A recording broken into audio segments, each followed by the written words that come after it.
Langsung saya mulai saja untuk mempersingkat waktu. Assalamualaikum warahmatullahi wabarakatuh. Selamat siang, salam sejahtera bagi kita semua. Kami ucapkan selamat datang dan terima kasih kepada Ibu Dr. IR Usi Andawayanti MC selaku Ketua Jurusan Teknik Pengairan, Bapak Dr. Eri Suhartanto STMT selaku Sekretaris Jurusan Teknik Pengairan serta sebagai pemateri pada sosialisasi JT Resda kali ini.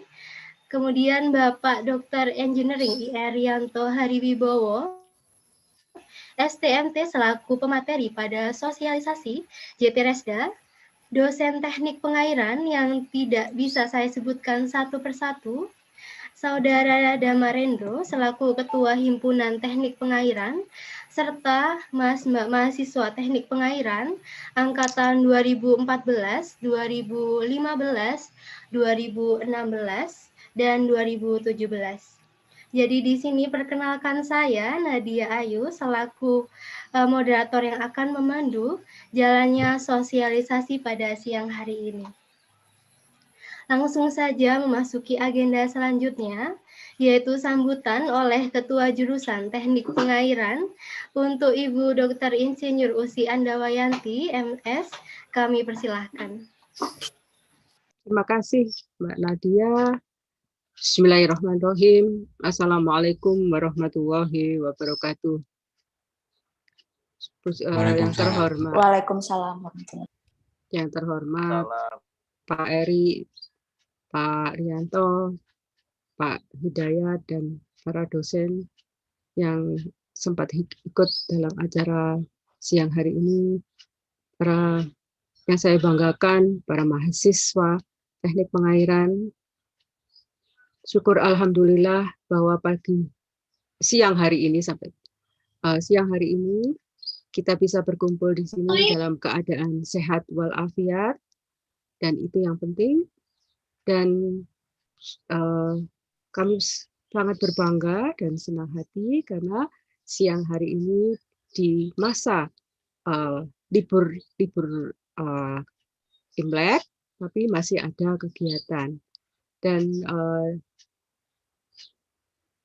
siang hari ini sangatlah penting acara ini karena intinya adalah kita akan memperkenalkan jurnal mahasiswa yang dulunya itu adalah jurnal mahasiswa pengairan, Teknik Pengairan, yang isinya adalah semua hasil skripsi dari mahasiswa. Nah, karena dipandang perlu untuk adanya peningkatan dan supaya bisa skripsi Anda bisa meningkat statusnya yang masuk pada jurnal yang juga jurnal itu berkompeten, maka berubahlah jurnal yang lama menjadi jurnal yang disebut dengan JT Resda ini. Jurnal apa? Jurnal Teknologi dan Rekayasa Sumber Daya Air. Keren, lebih keren judulnya karena sudah mengarah pada jurnal sumber daya air. Oleh karena itu, pada siang hari ini, Pak Rianto sebagai pengelola, Pak Eri dan Pak Rianto sebagai pengelola, memerlukan untuk memberikan sosialisasi bagaimana penulisan, bagaimana naskah jurnal yang bisa masuk di dalam JT Resda, sehingga Anda nantinya tidak kesulitan lagi untuk menulis dan membuat suatu jurnal yang baik kualitasnya. Semata-mata adalah meningkatkan kualitas jurnal Anda. Terima kasih kepada Pak Eri dan Pak Rianto yang pada siang hari ini berkesempatan, walaupun di sela-sela liburnya dan di sela-sela kesibukannya, masih meluangkan waktu untuk memberikan sosialisasi ini. Mudah-mudahan apa yang diberikan oleh beliau berdua bisa memberikan gambaran kepada para mahasiswa teknik pengairan, khususnya yang sudah mau memprogram skripsi atau akan menulis skripsi. Mau tidak mau Anda harus ikut membuat suatu artikel yang masuk dalam jurnal. Jurnal ini adalah jurnal di JTRSDA ini. Demikian harapan kami, semoga tulisan Anda semakin baik, semakin bisa disitasi oleh teman-teman Anda di seluruh Indonesia yang sama bidang ilmunya di bidang sumber daya air. Itu tujuan utamanya. Dengan mengucapkan Bismillahirrahmanirrahim, maka sosialisasi JTRSDA ini saya nyatakan dibuka, dan galilah ilmu itu, galilah pengetahuan yang disampaikan oleh Pak Erik dan Pak Rianto sebanyak mungkin, supaya nanti pada saat tiba menuliskan naskah atau artikel yang dimasukkan dalam jurnal JTRSDA ini, maka Anda tidak kesulitan lagi. Demikian sambutan dari saya. Terima kasih pada panitia yang sudah menyediakan waktu dan mahasiswa yang sudah menyediakan waktu di sela liburan ini. Saya ucapkan terima kasih, dan saya juga mohon maaf apabila dalam memberikan sambutan ini ada salah kata, dan mohon maaf juga Pak Erik dan Pak Rianto serta Pak Hidayat serta yang lainnya, saya tidak bisa ikut sampai selesai karena saya harus juga melakukan meeting dengan berkaitan dengan kerjasama dengan IAE Delft. Sekali lagi mohon maaf dan selamat mengikuti sosialisasi ini. Wabillahi taufiq wal hidayah. Assalamualaikum warahmatullahi wabarakatuh. Waalaikumsalam warahmatullahi wabarakatuh. Terima kasih Bu Usi atas sambutan yang telah diberikan. Baik, sebelum memulai kegiatan sosialisasi JTRSDA, Jurnal Teknologi dan Rekayasa Sumber Daya Air pada siang hari ini, alangkah baiknya marilah kita berdoa sesuai dengan kepercayaan masing-masing. Berdoa dipersilahkan.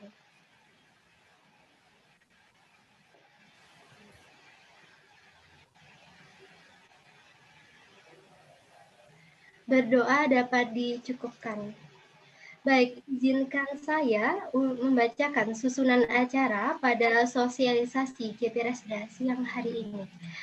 Untuk yang pertama yaitu pembukaan, yang kedua sambutan oleh Ibu Dr. IR Usi Andawayanti MS selaku Ketua Jurusan Teknik Pengairan, yang ketiga pembacaan doa, yang keempat pembacaan mekanisme kegiatan, yang kelima pemaparan materi 1 yaitu penulisan artikel jurnal ilmiah oleh Bapak Dr. Engineering Rianto Hariwibowo, STMT. Yang keenam, pemaparan materi yang kedua, yaitu format penulisan JTRSDA oleh Bapak Dr. Eri Suhartanto, STMT. Yang ketujuh, sesi tanya-jawab. Dan yang terakhir, yaitu penutupan. Selanjutnya, saya akan membacakan mekanisme atau ketentuan selama sosialisasi ini berlangsung. Yang pertama, selama kegiatan berlangsung, diharapkan semua peserta sosialisasi dapat mengaktifkan kamera dan menonaktifkan mikrofonnya. Yang kedua, selama kegiatan berlangsung, peserta sosialisasi tidak diperkenankan untuk meninggalkan room Zoom meeting. Yang ketiga, peserta sosialisasi diharapkan mempersiapkan pertanyaan kepada pemateri kita hari ini. Dan yang keempat, pertanyaan dari peserta sosialisasi dapat disampaikan selama berlangsungnya pemaparan melalui kolom chat dengan format, angkatan, nama, dan pertanyaan yang akan diberikan. Dan yang terakhir, untuk saat sesi tanya-jawab, peserta dapat memberikan tanggapan setelah diizinkan oleh moderator dengan mengaktifkan mikrofonnya. Baik, langsung saja sampailah kita pada acara pokok sosialisasi CT Resda ini, yaitu pemaparan materi dari dua pemateri kita. Untuk materi yang pertama akan disampaikan oleh Bapak Dr. Engineering Rianto Hariwibowo STMT dengan materi penulisan artikel jurnal ilmiah. Untuk Bapak Dr. Engineering Rianto Hariwibowo STMT, kami persilahkan. Oke, terima kasih Mbak Nadia. Nama saya Haribowo ya, nggak pakai UI. Rianto Haribowo. Izin share screen ya.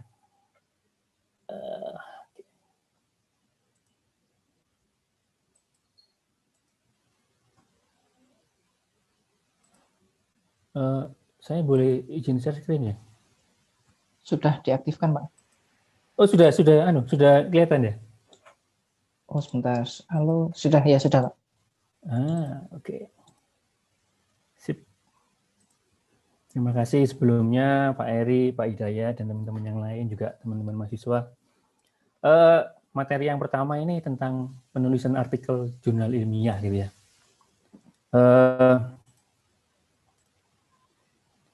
Sebetulnya kenapa sih kalau kita disuruh bikin paper gitu ya? Kan kita udah capek-capek bikin skripsi gitu kan, kok masih disuruh nulis jurnal. Nah itu karena ada ini peraturan apa ini, Menteri ya. Jadi nomor 152 ini tanggal 2012. Saya nggak tahu ini apakah masih berlaku atau ada yang lebih baru lagi. Jadi di sini tertulis kalau untuk lulus program sarjana harus menghasilkan makalah yang terbit pada jurnal ilmiah. Nah ini. Jadi memang karena adanya surat edaran ini, makanya wajib bagi kalian untuk selain bikin skripsi juga nulis publikasi jurnal gitu ya. Nah, gimana sih cara memulai menulis artikel ilmiah ini? Yang pasti sebetulnya kalau menurut saya gitu ya, kalau buat kalian itu nggak terlalu susah sih, namun juga nggak terlalu gampang. Jadi sedang-sedang saja gitu ya. Nggak terlalu susah karena kalian sudah punya raw materialnya. Kalian sudah punya skripsinya kan.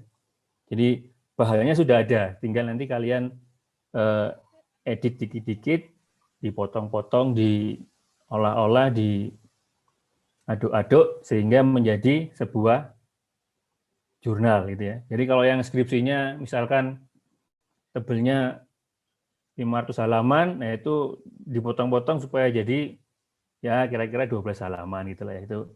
Jadi nggak terlalu susah sebetulnya. Cuman juga nggak terlalu gampang gitu karena di skripsi itu di paper itu ada ini aspek penulisan gitu. Jadi paper itu bisa publish kalau dia memenuhi tiga aspek ini, tiga aspek nah, tiga aspek penulisan ini. Jadi ada aspek isi, yaitu kajian bidang keilmuannya, apakah sesuai atau enggak. Kemudian aspek bahasa, jadi bahasanya harus bahasa tulisan ilmiah ya, bahasa akademik. Kemudian sajian ini ya tampilannya gitu, formatnya, spasinya, paragrafnya, dan sebagainya. Dan celakanya gitu ya, bukan celakanya siapa ya? Untungnya kali ya. Untungnya, nah, aturannya ini sangat strict gitu kalau untuk di jurnal itu. Jadi tiga-tiganya harus terpenuhi gitu. Jadi kalau misalkan kalian sudah punya paper yang bagus, misalkan tentang tentang analisa banjir misalkan, tapi nulisnya pakai bahasa yang nggak baku, kemudian sajiannya mungkin tulis tangan gitu ya, itu nggak bisa publish di jurnal gitu. Atau kebalikannya, misalkan bahasanya sudah baku, kemudian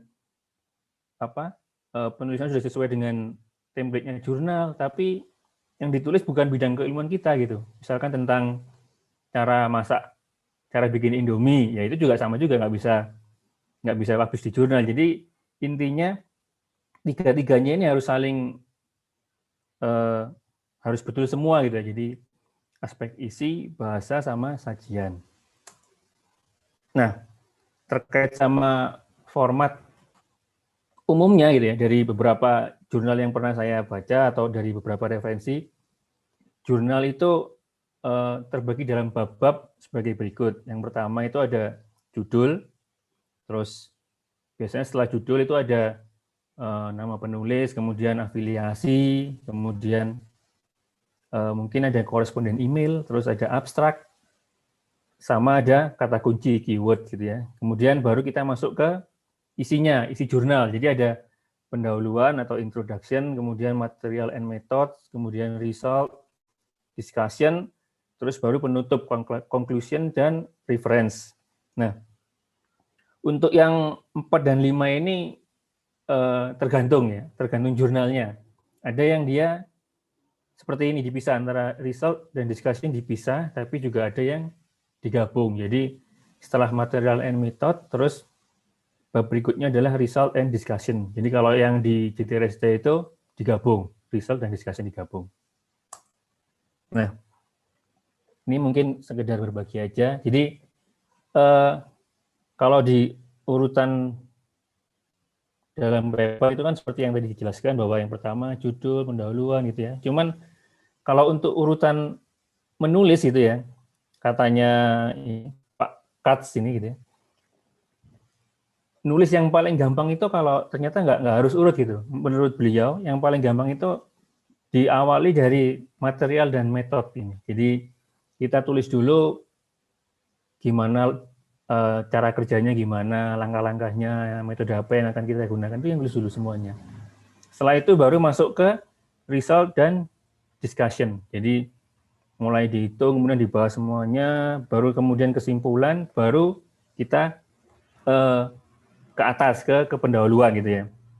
Karena kalau kita sudah tahu apa yang kita kerjakan, kita bisa nulis ininya apa namanya kira-kira awalnya apa gitu. Nah, itu. Mungkin itu alasannya. Cuman kalau saya pengalaman biasanya kalau mau nulis kayak gini-gini saya awali dari ucapan terima kasih dulu gitu karena paling gampang gitu kan. Nah, ini yang mau kita bahas hari ini adalah ini. Jadi tips dan triks khusus untuk yang JTRSDA ya. Jadi anatomi penulisannya mulai dari judul, kemudian author names, abstract, keyword, introduction sampai ke reference. Ini yang akan kita coba kupas satu-satu gitu ya. Yang pertama judul. Jadi judul ini menurut saya paling penting gitu karena kalau judulnya nggak bagus, tentu orang akan malas mau baca. Jadi ini kesempatan penulis untuk menarik perhatian pembaca. Jadi kuncinya di judul ini. Jadi apakah paper kita akan dibaca atau enggak ya kuncinya di judul ini. Kalau judulnya nggak menarik ya otomatis nggak akan dibaca. Kemudian judul itu harus singkat, padat, dan jelas gitu ya. Jadi dari judul pembaca sudah bisa mempresentasikan isi artikel gitu ya. Kemudian jangan lupa selain itu harus, kalau nggak salah ada batasan kata gitu. Kalau nggak salah saya pernah baca ada maksimal 12 atau 14 kata gitu. Tapi saya nggak tahu juga ini anunya. Ini ada contoh 2 judul itu ya. Yang pertama yang warna biru ini litograf satuan sintetis berantas hilir gitu ya. Yang kedua yang warna hijau ini pengembangan model hidrograf satuan sintetis Schneider untuk daerah aliran sungai di Jawa Timur. Kalau dari kedua judul ini, kalau kita lihat yang singkat, tentunya yang nomor 1 gitu ya, karena cuma 1, 2, 3, 4 kata gitu ya. Tapi yang nomor 1 ini nggak jelas ini.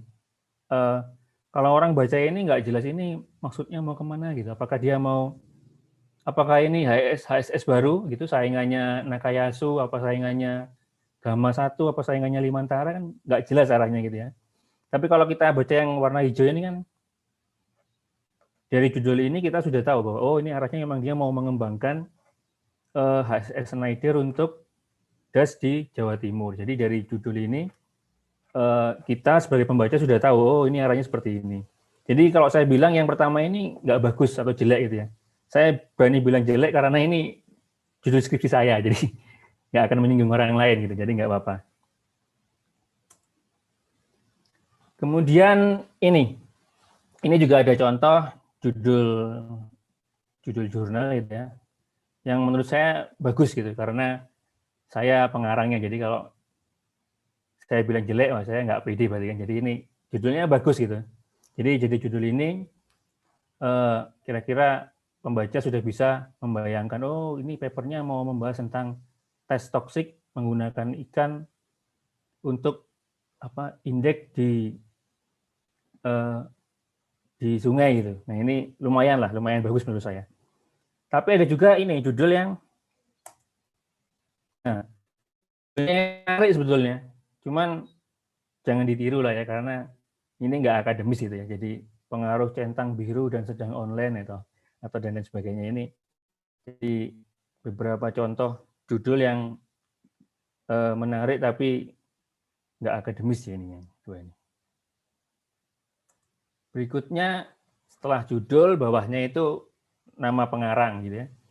Jurnal itu bisa ditulis oleh satu orang pengarang, bisa juga oleh lebih dari satu gitu ya. Jadi kalau dalam kasus nanti skripsi kalian tentunya ada kalian sebagai penulis, kemudian juga ada pembimbingnya gitu ya. Jadi minimal ada 3 orang gitu kan. Jadi ada penulis 1, penulis 2, dan penulis 3. Kemudian untuk afiliasi.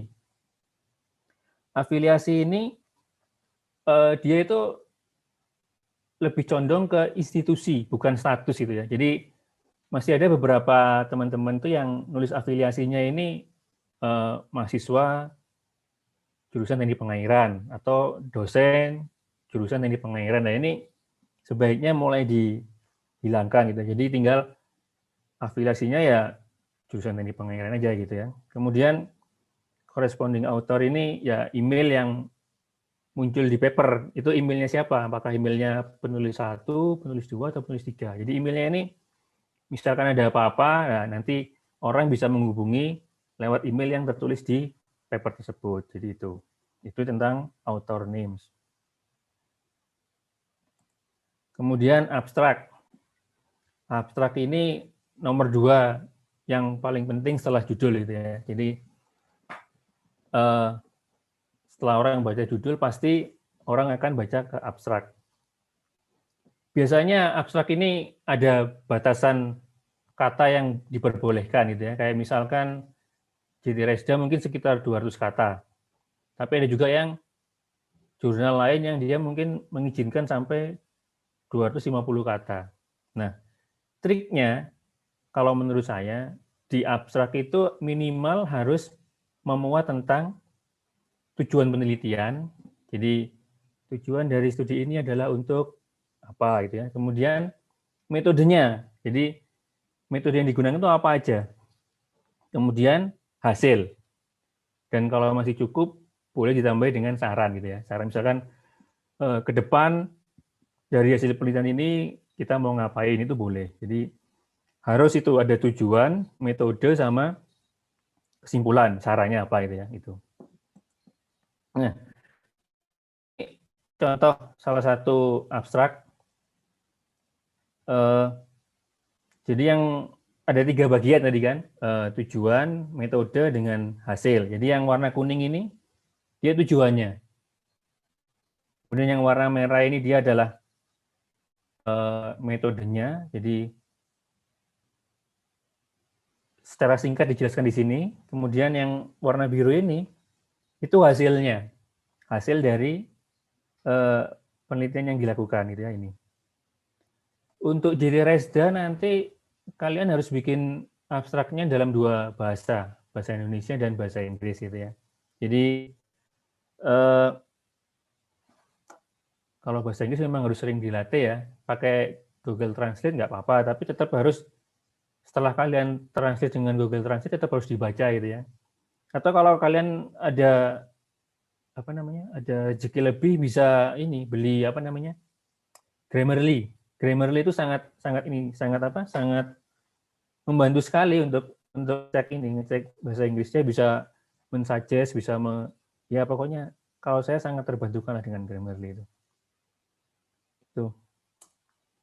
Nah, terkait dengan tujuan penelitian. Ini kan tujuan penelitian. Jadi kadang kita masih bingung antara rumusan masalah di skripsi dengan tujuan masalah di paper gitu ya.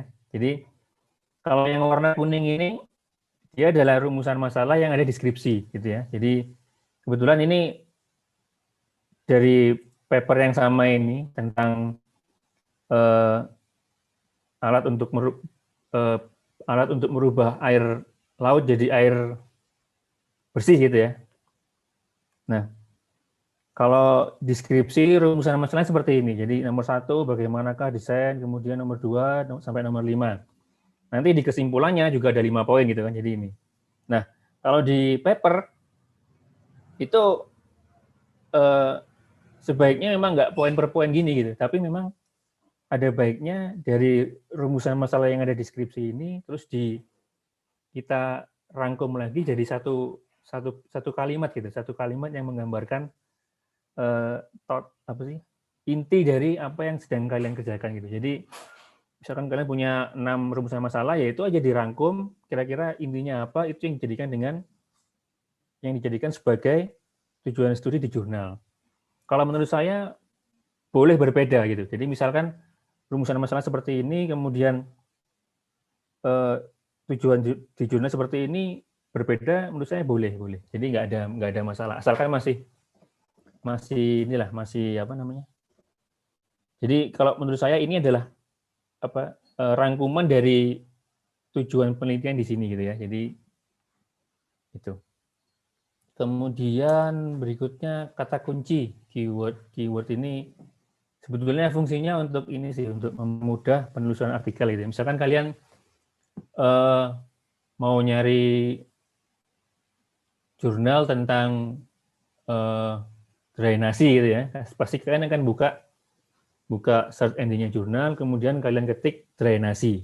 Nah, kalau yang kalian ketik itu sama dengan keyword yang kita munculkan, otomatis jurnal kita akan muncul di situ. Jadi kalau misalnya kalian pengen nyari jurnal tentang sea water gitu ya, nanti kalian ketik sea water. Nah, nanti otomatis paper saya juga akan muncul di situ, karena paper saya keywordnya salah satunya adalah tentang sea water. Jadi itu. Jadi kira-kira kalian harus cari kata-kata yang kira-kira bisa menggambarkan dari keseluruhan apa yang kalian tulis di situ, keyword. Jadi biasanya tadi dari 3 sampai 5 kata, terus mempunyai makna yang khas dan jelas gitu.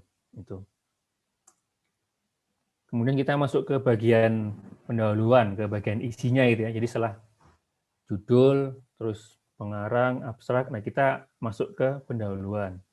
Jadi ada 3 bagian penting yang harus ada di pendahuluan gitu ya. Yang pertama, rangkuman singkat dari perkembangan riset terkini dari lingkup riset yang Anda lakukan gitu ya. Jadi kalau misalkan tadi jurnal saya itu membahas tentang mengubah air laut jadi air bersih gitu ya, pakai metode distilasi. Nah, tentu di pendahuluan saya akan cerita perkembangan teknologi terkait dengan perubahan air laut jadi air bersih gitu ya. Gitu. Jadi kemudian yang berikutnya, uraian singkat dari apa yang telah dilakukan atau ditemukan oleh peneliti-peneliti lain dan hal-hal yang masih menjadi pertanyaan atau permasalahan dan belum terjawab. Nah, kalau misalkan di jurnal saya tadi itu, jadi tentang distilasi, jadi saya akan cerita, sekarang ini alat-alat yang teknologi yang bisa merubah air laut jadi air bersih itu apa saja sih gitu. Jadi akan saya jelaskan, misalkan ada yang namanya pakai geomembran atau pakai reverse osmosis atau pakai apa gitu, itu saya jelaskan semua. Jadi supaya mengarahkan pembaca supaya ini toh yang sudah ada ini, terus yang mau kita lakukan ini gitu. Jadi orang tahu gitu ya. Kemudian memuat dengan jelas apa yang Anda lakukan untuk menjawab salah satu atau beberapa permasalahan dan bagaimana Anda melakukannya. Jadi di pendahuluan harus kita cantumkan juga tujuan penelitian kita gitu. Jadi misalkan kalau di yang paper saya tadi itu tentang distilasi tadi itu, memang alat untuk mengubah air laut jadi air bersih itu memang banyak gitu ya. Cuman di kasus saya pengen cari yang sederhana tapi dia bisa hasilnya optimal gitu ya. Yang paling sederhana ya yang paling pakai distilasi ini, distilasi. Jadi air lautnya dipanaskan, terus nanti uapnya itu turun jadi air bersih gitu ya. Tapi permasalahannya kalau pakai itu aja, itu waktunya nggak bisa lama karena tergantung dari sinar matahari gitu. Kalau mataharinya udah nggak ada ya dia nggak bisa berproduksi. Nah makanya tujuan penelitian saya itu nyari yang murah tapi bisa 24 jam produksi air bersihnya. Makanya nggak pakai matahari tapi pakai heater itu. Jadi airnya dipanaskan kayak dipakai pemanasnya air yang buat kopi itu. Nah nanti tinggal tinggal dipanaskan aja nanti jadi sudah nggak tergantung dengan matahari lagi. Jadi seperti itu. Jadi harus harus diceritakan yang terkait dengan latar belakang penelitian yang akan kita buat di penelitian seperti itu. Nah, ini yang penting yang biasanya suka dilupakan. Jadi di dalam kalian menulis apa yang ada itu referensi sangat diperlukan untuk memperkuat apa yang akan penulis lakukan gitu. Jadi kalau misalkan saya bilang penelitian tentang distilasi itu udah banyak gitu, itu harus ada referensinya gitu. Jadi nggak boleh cuman sekedar ditulis tapi nggak ada referensinya, itu jangan. Jadi harus ada referensinya. Nah, contohnya ini, ini paper yang lain tapi. Jadi di paper ini saya tulis misalkan ini ya. Sejak tahun 1999 banjir itu menyebabkan erosi gitu ya. Nah, ini bukan kata saya ini, tapi katanya ini Neufville 2009 gitu ya. Jadi tentunya Neufville 2009 ini dia nulis ini kan nggak ngawur, tapi berdasarkan riset yang telah dilakukan, yang telah dipublish di jurnal gitu ya. Terus kemudian misalkan ini perubahan hutan dan pertanian menyebabkan erosi, itu juga bukan saya yang bilang, tapi dari ASDAQ 2007 dan Bello et al 2017 itu atau yang lainnya. Jadi semua kalimat-kalimat yang kuantitatif itu selalu harus ada referensinya gitu ya. Kecuali kalau kalian nulis air adalah sumber kehidupan, itu kayaknya nggak perlu referensi karena sudah umum gitu ya. Tapi kalau yang sifatnya kuantitatif harus wajib ada ininya. Dan referensi itu kalau di jurnal urutannya adalah yang nomor 1 paper, kemudian buku, dan terus ke bawah gitu ya. Ini sedikit contoh tentang penulisan di pendahuluan. Do dan don't-nya ya, sebaiknya Anda tidak tergoda untuk memuat pengetahuan yang bersumber dari textbook gitu ya. Misalkan contohnya ini, asma merupakan penyakit kronis yang umum diderita oleh anak-anak. Ini umum banget gitu ya, jadi ya orang sudah tahu kalau asma itu penyakit kronis yang umum diderita oleh anak-anak. Jadi sama kayak kita nulis air ada sumber kehidupan itu juga sangat umum gitu kan. Jadi nggak ini lagi. Tapi ini bisa diganti dengan ini. Jadi misalkan jamur alternaria terdapat di berbagai tempat pada musim kering dan diduga sebagai penyebab terjadinya gejala asma. Jadi kan ini sebetulnya sama gitu intinya, cuman cara pengemasannya yang berbeda gitu ya. Jadi yang ini lebih menarik gitu. Cuma ini dia mestinya dalam kurung ada referensinya gitu ya itu. Berikutnya material dan metode gitu ya.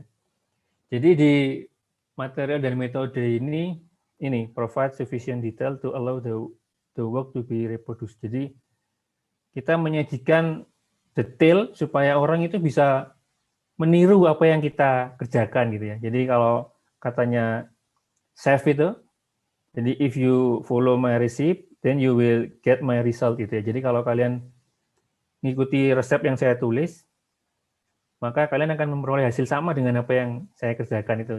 Jadi kalau misalkan analoginya kalau misalkan kalian mau ngajari orang cara bikin sate gitu ya, tapi kalian cuman nulis sate dibakar sampai matang itu ya orang susah. Gimana caranya tiba-tiba sate dibakar sampai matang itu mestinya harus apa yang disiapkan dulu, daging ayam diapakan, dipotong-potong kayak di apa, kayak kemudian dikasih garam berapa banyak, kemudian ditusuk-tusuk gitu. Jadi material dari metode ini harus detail supaya kalau orang mau meniru apa yang kalian kerjakan itu dia bisa gitu ya. Ini cara ngeceknya ini. Jadi setiap hasil analisis yang dilaporkan pada bab hasil dan pembahasan harus diketahui metode yang digunakan untuk memperoleh hasil tersebut. Jadi metodenya ini harus ada di material dan metode gitu ya. Jadi kalau kalian di hasil dan pembahasan itu membahas tentang apa namanya, curah hujan gitu ya. Curah hujan di Kota Malang sekian milimeter per hari gitu. Nah, metodenya untuk ngitung curah hujan itu harus ada di material dan metode gitu ya. Itu. Yang kedua, setiap pengamatan yang dilaporkan itu juga merupakan hasil dari prosedur atau langkah-langkah yang telah dituliskan di material dan metode ini. Gitu. Jadi misalkan tentang kualitas air gitu ya, ada ngambil sampel, kemudian di hasil dan pembahasan kalian menampilkan tabel tentang hasil sampel air di titik A, B, C gitu ya. Sampel untuk DO di titik A sama dengan berapa, DO di titik B sama dengan berapa. Nah itu caranya untuk tahu itu harus ada di material and method gitu. Jadi misalkan cara ngambil sampelnya gimana, kemudian apa namanya, berapa banyak sampel yang diambil, terus nanti untuk analisanya pakai metode apa, itu harus ada semua di situ gitu ya. Yang ketiga, deskripsi pada jurnal itu nggak perlu sedetail seperti yang deskripsi gitu. Jadi misalkan ini contohnya, kalau kalian nulis skripsi tentang yang ada kaitannya dengan ini ya Pak, laju pertumbuhan penduduk gitu kan ada 3 metode gitu ya, aritmetika, geometrik sama apa sih, eksponensial ya. Nah kalau di skripsi mungkin bisa kalian jabarkan, jadi aritmetika rumusnya apa, terus eksponensial rumusnya apa gitu. Nah, tapi kalau di skripsi cukup ditulis aja, misalkan untuk pertumbuhan penduduk menggunakan metode aritmetika dalam kurung referensinya. Cuman cukup itu aja. Jadi nggak perlu dijelaskan sampai sedetail deskripsi seperti itu. Langsung saja ini ke bab berikutnya, result and discussion. Jadi ini intinya ya, jadi bagian utama dari artikel ilmiah. Jadi yang pasti penyajiannya harus bersistem gitu ya. Sistem ini maksudnya harus urut gitu. Kalau kalian deskripsi itu ya seperti bikin flowchart itulah ya, flowchart itu kan ada urutannya itu. Nah, sama dengan yang di pembahasan ini, jadi harus urut gitu. Misalkan kalian bahas tentang air bersih gitu kan, ya urut pembahasannya. Jadi misalkan tentang yang pertama bahas tentang ketersediaan air, yang kedua bahas tentang kebutuhan air, yang ketiga tentang desain jaringan perpipaannya, yang keempat tentang analisa ekonominya. Jadi harus runtut jelas gitu ya. Kemudian diperjelas dengan ilustrasi baik tabel maupun gambar. Terus yang pasti sebaiknya tabelnya yang sederhana dan mudah dipahami gitu ya. Terus harus jelas itu, jangan sampai gambar lokasinya di lokasi penelitian di jurusan teknik pengairan gitu ya, tapi petanya ditampilkan peta Jawa Timur. Nah, terus ada panah lokasi studi. Nah, itu juga nggak jelas gitu ya, nggak ini.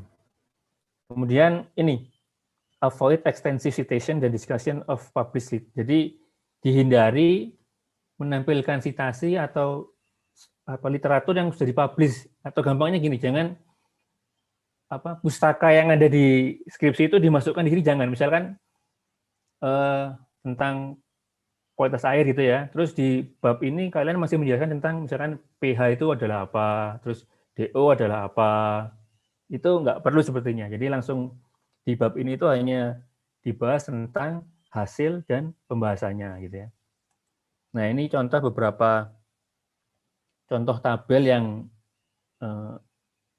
disarankan. Jadi sederhana tapi jelas itu seperti ini. Ini gambar, ini bukan tabel.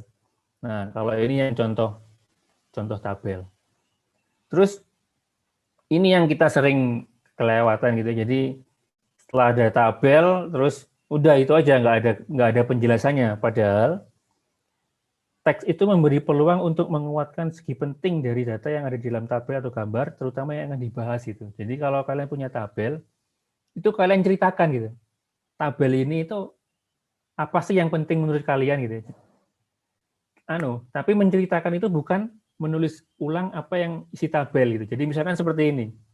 Jangan ditulis misalkan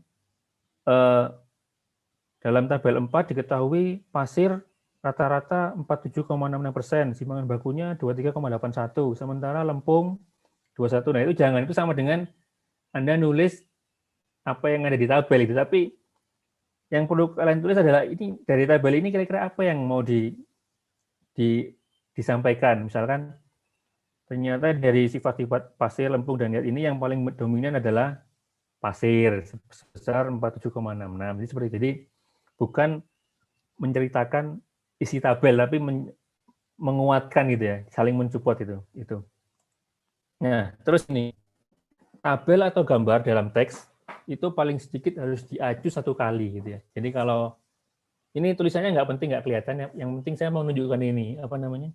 Jadi ini ada beberapa gambar ya, ada gambar 2, gambar 3, ini ada gambar 5, gambar 6 dan sebagainya. Ini ada tabel 1. Nah,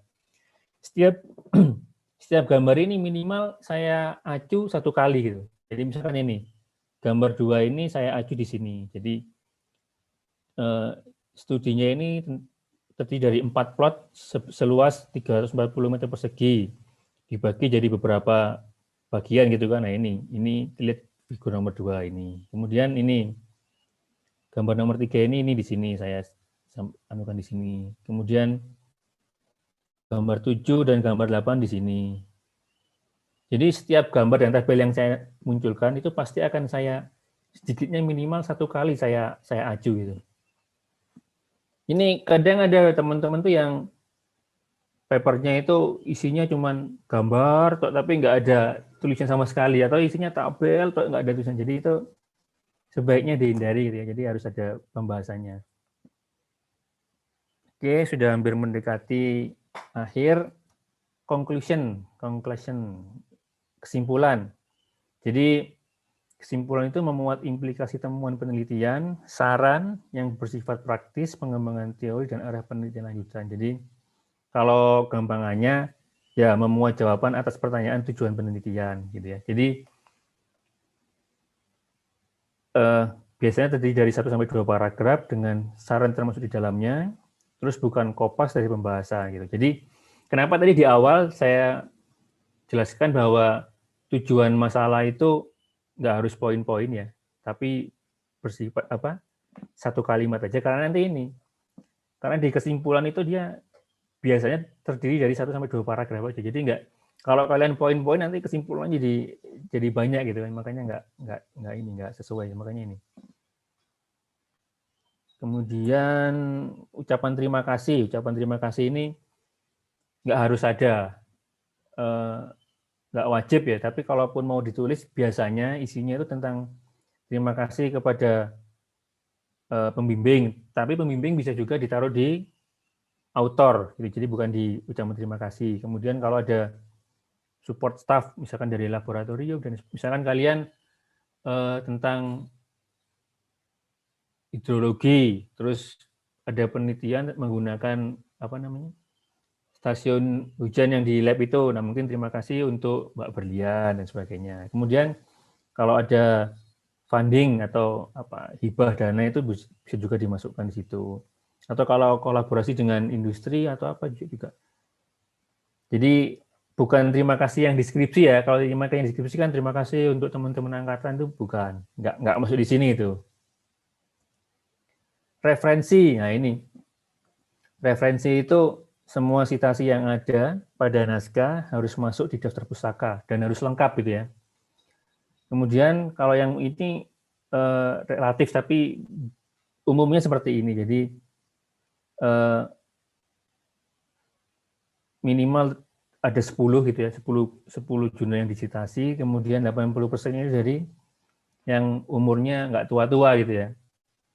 Atau ada juga yang referensinya harus minimal 10, 70%-nya jurnal, itu juga ada juga. Nanti kalian cek aja mungkin nanti akan dijelaskan oleh Pak Eri. Kemudian untuk nulis referensi itu sebaiknya Anda menggunakan ini, referensi tool ini.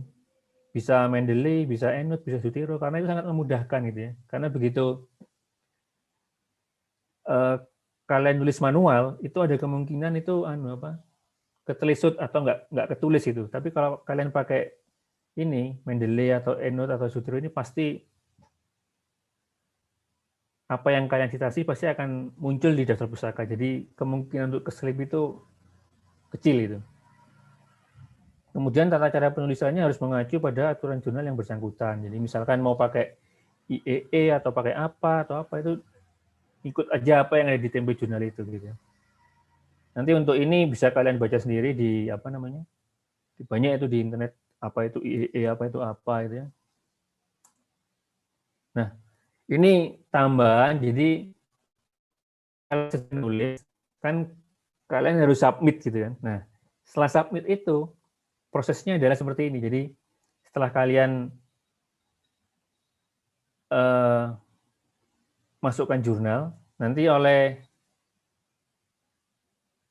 jurnal itu nanti akan masuk ke review proses gitu ya. Review proses, kalau sudah oke, dia akan masuk ke editing, baru ke publish.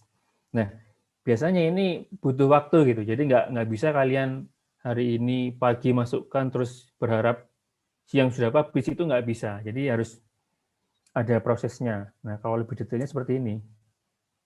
Jadi ini yang biru ini bagiannya kalian, author, yang orange ini bagiannya editor, jadi teman-teman yang ada di jurnal gitu ya, pengurus jurnalnya. Yang ini reviewer. Reviewer ini orang luar yang dia berkompeten untuk menilai jurnal kalian gitu. Jadi setelah kalian submit, nanti akan diterima editor, dicek dulu template-nya sesuai enggak, terus plagiasinya gimana gitu. Kalau plagiasinya banyak, nanti dikembalikan lagi gitu. Jadi, nah, makanya untuk menghindari proses yang berlama-lama, makanya nulis kalian harus sebisa mungkin sesuai dengan apa yang aturan ada di jurnal itu, untuk supaya nggak bolak-balik setelah masuk ke editor terus di reject balik sini. Jadi itu. Ini contoh aja, ini kebetulan punya saya ini. Saya pernah dulu 2014 itu submit jurnal ya. Ini submitnya itu 14 Desember 2014 gitu ya.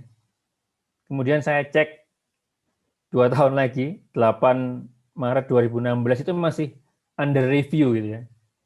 Jadi makanya pesan saya, sebisa mungkin kalian itu nulis jurnalnya harus sesuai dengan apa yang ada di template JTResda. Supaya ini, jangan sampai kalian hanya 2 tahun nganggur karena jurnalnya nggak submit gitu ya. Jadi itu pesan saya. Baik, terima kasih. Mungkin itu cukup dari saya. Saya lebih senang nanti kita diskusi langsung aja. Terima kasih. Saya kembalikan ke moderator. Monggo Mbak Nadia, silakan. Oke, baik. Terima kasih ya Bapak Rianto atas pemaparan materi terkait penulisan artikel ilmiah yang sangat luar biasa. Kali ini kita telah mendapatkan penjelasan dan pemahaman penulisan artikel ilmiah, mulai dari 3 aspek penulisan, penjelasan terkait anatomi penulisan, dan juga pasca penulisan. Nah, pada jurusan teknik pengairan itu sendiri, untuk mempublish itu terdapat wadah yaitu JTResda. Nah, untuk mengetahui format dalam penulisan JTResda, langsung saja kita ke materi yang kedua, yaitu disampaikan oleh Bapak Dr. Eri Suhartanto, STMT. Untuk Bapak Eri dipersilahkan. Iya, baik, terima kasih. Bismillahirrahmanirrahim. Assalamualaikum warahmatullahi wabarakatuh. Selamat siang menjelang sore dan salam sehat buat Bapak Ibu sekalian serta mahasiswa jurusan Teknik Pengairan. Yang saya hormati Ibu Ketua Jurusan, Ibu Usi Damayanti, kemudian Pak Rianto sebagai pengelola JTResda. Ketua JTResda atau Chief Editornya adalah Pak Bambang Winarta, PhD. Ya, kemudian ada pengurus JTP, di sini ada Bu Yuni, ada Bu Evi, ya.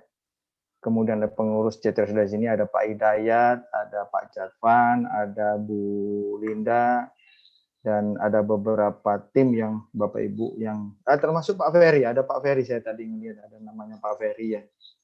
Jadi saya tidak akan membahas lebih banyak karena tadi sudah dijelaskan oleh Pak Rianto ya. Jadi saya yang gampang-gampang aja. Tadi Pak Rianto sudah menjelaskan yang susah-susah. Saya yang gampang-gampang. Baik, syukur alhamdulillah hari ini kita bisa diberi kesempatan oleh Allah Subhanahu wa taala masih bisa berkumpul walaupun hanya lewat Zoom meeting. Kenapa jurusan mengadakan sosialisasi JTResda ini? Karena bulan Desember itu belum ada, kira-kira belum sampai 5 orang yang mendaftar ya Pak Hidayat ya. Jadi waktu bulan Desember itu kita punya keinginan untuk menerbitkan JTResda. Ternyata yang masuk baru 3 mahasiswa. Padahal syarat penerbitan itu harus 5. Akhirnya kita undur 1 bulan. Alhamdulillah sudah terbit JTResda dengan jumlah jurnalnya 26 ya. Saya share screen ya. Saya izin share screen. Ini contohnya JTResda, gimana JTResda? JTResda. Nah, ini.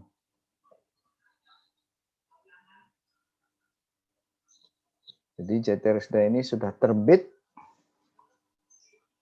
Nah, jadi Bapak Ibu sekalian dan teman-teman mahasiswa ya, ini Inpres ini sudah yang kedua. Yang pertama itu masuk di arsip ya. Kalau Bapak Ibu maupun mahasiswa ingin masuk, maka masuklah ke jtresda.ud.ac.id. Dah keluar ini langsung. Kalau kepengen melihat jurnal yang sudah terbit masuk di arsip, maka ada volume 1, nomor 1, dan ada volume 2 Inpres. Nah, volume 1 ini sudah terbit, kita bisa klik ya. Nah, ini sampai yang terakhir itu ada sekitar 26 atau 28 ini ya. Itu atas nama Putri Dita Larasati. Nah, ini terakhir ini yang masuk di bulan Januari kemarin. Nah, maka teman-teman sudah bisa melihat, oh JTResda itu kayak apa sih? Nah, di sini yang pertama itu punyanya Yana Cunanda itu sudah dilihat oleh 59 kali ya. Ada yang enggak tahu ini orangnya sama atau berbeda, yang jelas sudah dilihat oleh 59 kali. Artinya JTResda ini walaupun baru lahir 1 bulan kemarin ya, baru bulan Januari, tapi sudah dilihat oleh banyak orang. Artinya apa? Ini sangat membantu sekali untuk peningkatan kinerja jurusan. Kalau untuk mahasiswa ya yang nanti mau sedang skripsi ya, terutama 2014, 15, 16, 17, kalau ingin menulis jurnal tidak harus setelah skripsi. Ini saya nyatakan dulu ya, supaya tidak saling menyalahkan. Anu Pak, skripsi saya belum selesai, syaratnya harus skripsi dulu. Kalau saya sambil berjalan nggak apa-apa. Jadi skripsinya jalan, artinya mau ujian, mendaftar ujian, tetapi juga sambil menyiapkan bahan jurnalnya. Di sini sudah ada template-nya ya. Jadi di home ini, kalau kita masuk ke home-nya tadi, ada template di template and guidelines. Di sini ada template-nya, silakan diunduh ya, di-download. Itu tadi mengenai JTResda. Nah, yang akan saya jelaskan adalah tentang format penulisannya. Tapi sebelum masuk format penulisan, tadi sudah disinggung oleh Pak Rianto mengenai landasan hukum bagaimana mengapa mahasiswa diminta untuk menulis jurnal. Nah, kebetulan saya ada bahannya sedikit. Jadi kenapa salah satunya harus menulis jurnal? Itu ada hubungannya dengan kinerja dari jurusan ya maupun fakultas. Jadi ini saya full dulu. Ya. Ini tahun 2019, jadi tahun 2020 kemarin itu diumumkan bahwa kita itu Fakultas Teknik itu kontribusi capaian kerjanya se-UB itu nomor 1 ya, ranking 1. Tapi yang 2020 kemarin sedang direkap, kita turun ya, kita turun jauh. Dari ranking 1 belum ada pengumumannya nih. Bu Usi masih sedang dalam taraf kontrak tanda tangan kinerja untuk yang tahun 2021 ini. Yang jelas tahun 2020 kita menurun. Ya. Salah satunya adalah apa? Nah, apa yang menyebabkan kita naik ya? Apa yang menyebabkan kita juara 1 itu? Ada beberapa hal kontrak kinerjanya dengan Ibu Ketua Jurusan. Ya. Jadi salah satunya adalah jumlah publikasi internasional kita di target 25 itu melebihi. Kemudian jumlah citasi karya ilmiah kita di target 500. Jumlah jurnal reputasi terindeks kita di target 1. Nah, ini yang mengalami penurunan. Jadi dibanding 2019 kita mengalami penurunan di tahun 2020. Tapi ini sedang kita susun karena di fakultas belum ada resmi pengumumannya. Kemudian ada hubungannya dengan jumlah publikasi oleh profesor, jumlah publikasi oleh doktor yang lektor kepala, maupun jumlah publikasi oleh doktor non-lektor kepala. Jadi, itu adalah salah satu alasan mengapa JTRSDA ini diperlukan atau dibuat untuk menggantikan jurnal mahasiswa teknik pengairan yang tidak terakreditasi. Ada hubungannya dengan ini tadi, ya. Jadi mulai dari jumlah publikasi internasional, jumlah citasi karya ilmiah, jumlah jurnal bereputasi terindeks nasional, dan jumlah publikasi oleh profesor, doktor lektor kepala, dan doktor non-lektor kepala. Itu intinya kenapa JTRSDA ini dibuat untuk menggantikan JMTP. Ditambah dengan ini. Jadi kalau nanti mau mencari landasan hukum kenapa menulis jurnal ilmiah, terutama mahasiswa sarjana yang mau jadi sarjana ya, ada undang-undangnya nomor 12 tahun 2012 tentang pendidikan tinggi. Kemudian ada Permenristek Diktinya. Yang pertama itu tahun 2015 nomor 44 diganti oleh peraturan Menristek Dikti nomor 50 tahun 2018. Ya. Kemudian ada peraturan Menristek Dikti tahun nomor 9 tahun 2018 tentang akreditasi jurnal ilmiah. Intinya apa dari peraturan itu? Bahwa berdasarkan peraturan Menristek nomor 50 tahun 2018 atas perubahan dari nomor 44 tahun 2015 tentang standar nasional pendidikan tinggi, lulusan program sarjana dan program sarjana terapan. Jadi walaupun kita di universitas ataupun di politeknik itu selain menyusun skripsi atau laporan tugas akhir dan mengunggahnya ke repositori ya perguruan tinggi yang diintegrasikan di portal repositori tugas akhir mahasiswa Kemendikbud. Kecuali apabila dipublikasikan di jurnal. Jadi tidak perlu kita mengupload skripsinya karena skripsinya sekian ratus halaman, maka itu akan memenuhi atau membuat kapasitas dari repositori dari perguruan tinggi masing-masing akan penuh. Sehingga yang dimasukkan hanyalah jurnalnya. Kalau ingin lebih jauh, coba buka di ll-8.ristekdikti.go.id ya, tentang edaran publikasi karya ilmiah program sarjana, program magister, dan program doktor. Silakan dilihat. Oke, itu landasannya tadi ya. Jadi nanti mahasiswa boleh melihat, ini nanti saya sharing pada mahasiswa supaya nanti tidak bertanya-tanya, Pak kok saya dipaksa untuk nulis jurnal itu kenapa sih? Ya bukan dipaksa ya, ini memang peraturan dari Dirjen Dikti, ya salah satunya adalah menulis jurnal ilmiah. Karena kalau tadi berdasarkan peraturannya harus dimasukkan ke repositori dari skripsinya, maka repositori dari perguruan tinggi pasti penuh. Sehingga kita membuat yang namanya penulisan jurnal ilmiah. Tadi sudah disebutkan oleh Pak Arianto mengenai bagaimana penulisan yang baik ya. Saya lebih banyak kepada ini format penulisannya saja ya. Ini yang hadir 69 orang ini. Ini yang banyak mungkin yang hadir dosen ya. Ya, mungkin yang hadir lebih banyak dosennya atau mahasiswanya. Saya khawatir yang banyak hadir malah dosennya. Mahasiswanya sedikit. Tolong nanti siapa? Nadia ya. Tolong dicek ulang berapa kehadiran mahasiswanya, ini hanya sedikit. Yang partisipan 69. Saya khawatirnya lebih banyak dosennya daripada mahasiswanya. Nah, harapan saya kenapa kita membuat sosialisasi ini supaya mahasiswa angkatan 2014, 15, 16, 17 tidak bertanya-tanya lagi.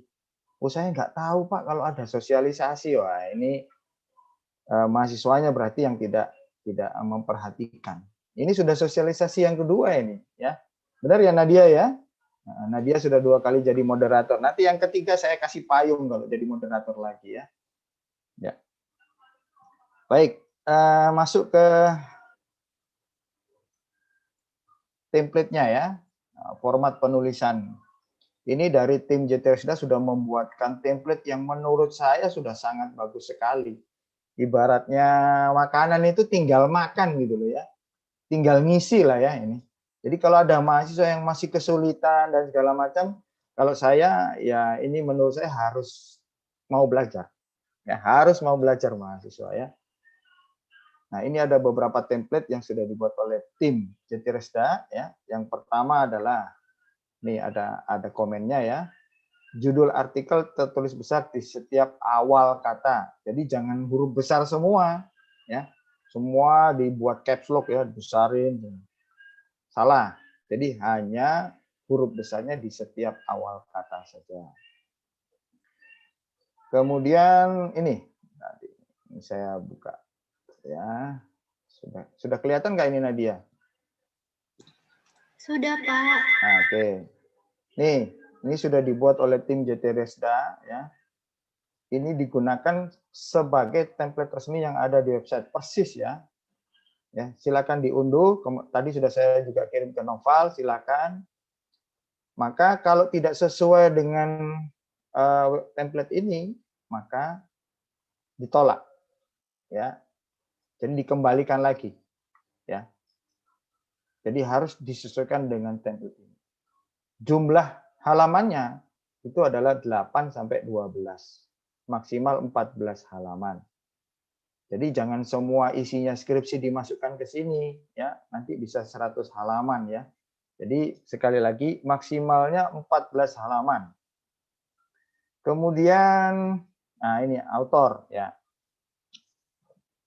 Nama pertama itu adalah mahasiswa, ya. Penulis pertama adalah mahasiswa. Kalau nama pertama mahasiswa, yang kedua adalah dosen pertama dan dosen kedua. Kalau menulis tidak usah pakai gelar, ya. Nama aslinya ditulis. Tetapi jangan terbalik-balik. Ditulis menulis nama standarnya itu adalah nama belakangnya yang ditulis ya. Jadi seperti saya namanya Eri Suhartanto. Maka yang ditulis adalah Suhartanto, kemudian dikasih E belakangnya. Nggak perlu ditulis lengkap Suhartanto Eri. Ya. Sama, penulis pertama, kedua, ketiga juga sama. Jadi nama belakang yang akan dimasukkan atau yang ditulis, nama depannya disingkat. Kalau namanya panjang ya, ada beberapa mahasiswa itu yang namanya lebih dari 5 suku kata ya. Ada nggak di sini yang hadir namanya panjang sekali? Ada nggak contohnya? Siapa di sini yang namanya panjang? Ada nggak? Contoh kayak ada bimbingan saya tuh namanya Mary Agustin bla bla bla bla bla. Terakhirnya itu jadi ada 5 atau 6 nama yang jadi kalau disingkat ya nama pertamanya saja, nama terakhirnya aja yang ditulis, yang lainnya disingkat, ya. Jadi sekali lagi nama terakhir yang ditulis termasuk dosennya, ya. Penulis kedua dan ketiga itu nama terakhirnya yang ditulis, kemudian nama depannya disingkat. Tadi sudah disampaikan Pak Rianto, untuk jurusannya tidak ada tulisannya mahasiswa dan dosen ya, semua jurusan teknik pengairan. Jelas ya? Jadi autornya ini, nama pertamanya adalah mahasiswa, nama kedua, ketiga dosen, yang ditulis adalah nama terakhir, nama pertama, kedua, ketiganya disingkat. Ya. Kemudian tidak ada nama dosen dan mahasiswa, semua adalah afiliasinya jurusan teknik pengairan. Kemudian korespondensi email. Nah, ini yang menurut saya akan perbaiki. Emailnya kalau bisa pakai UBAC-ID. Nah, ini saya wajibkan pakai UBAC-ID. Kenapa? Itu menunjukkan identitas bahwa yang menulis itu memang dari UB. Ya. Jangan pakai email yang lain lah ya. Tidak mungkin mahasiswa pengairan tidak punya akun UBAC-ID. Ya, tidak mungkin.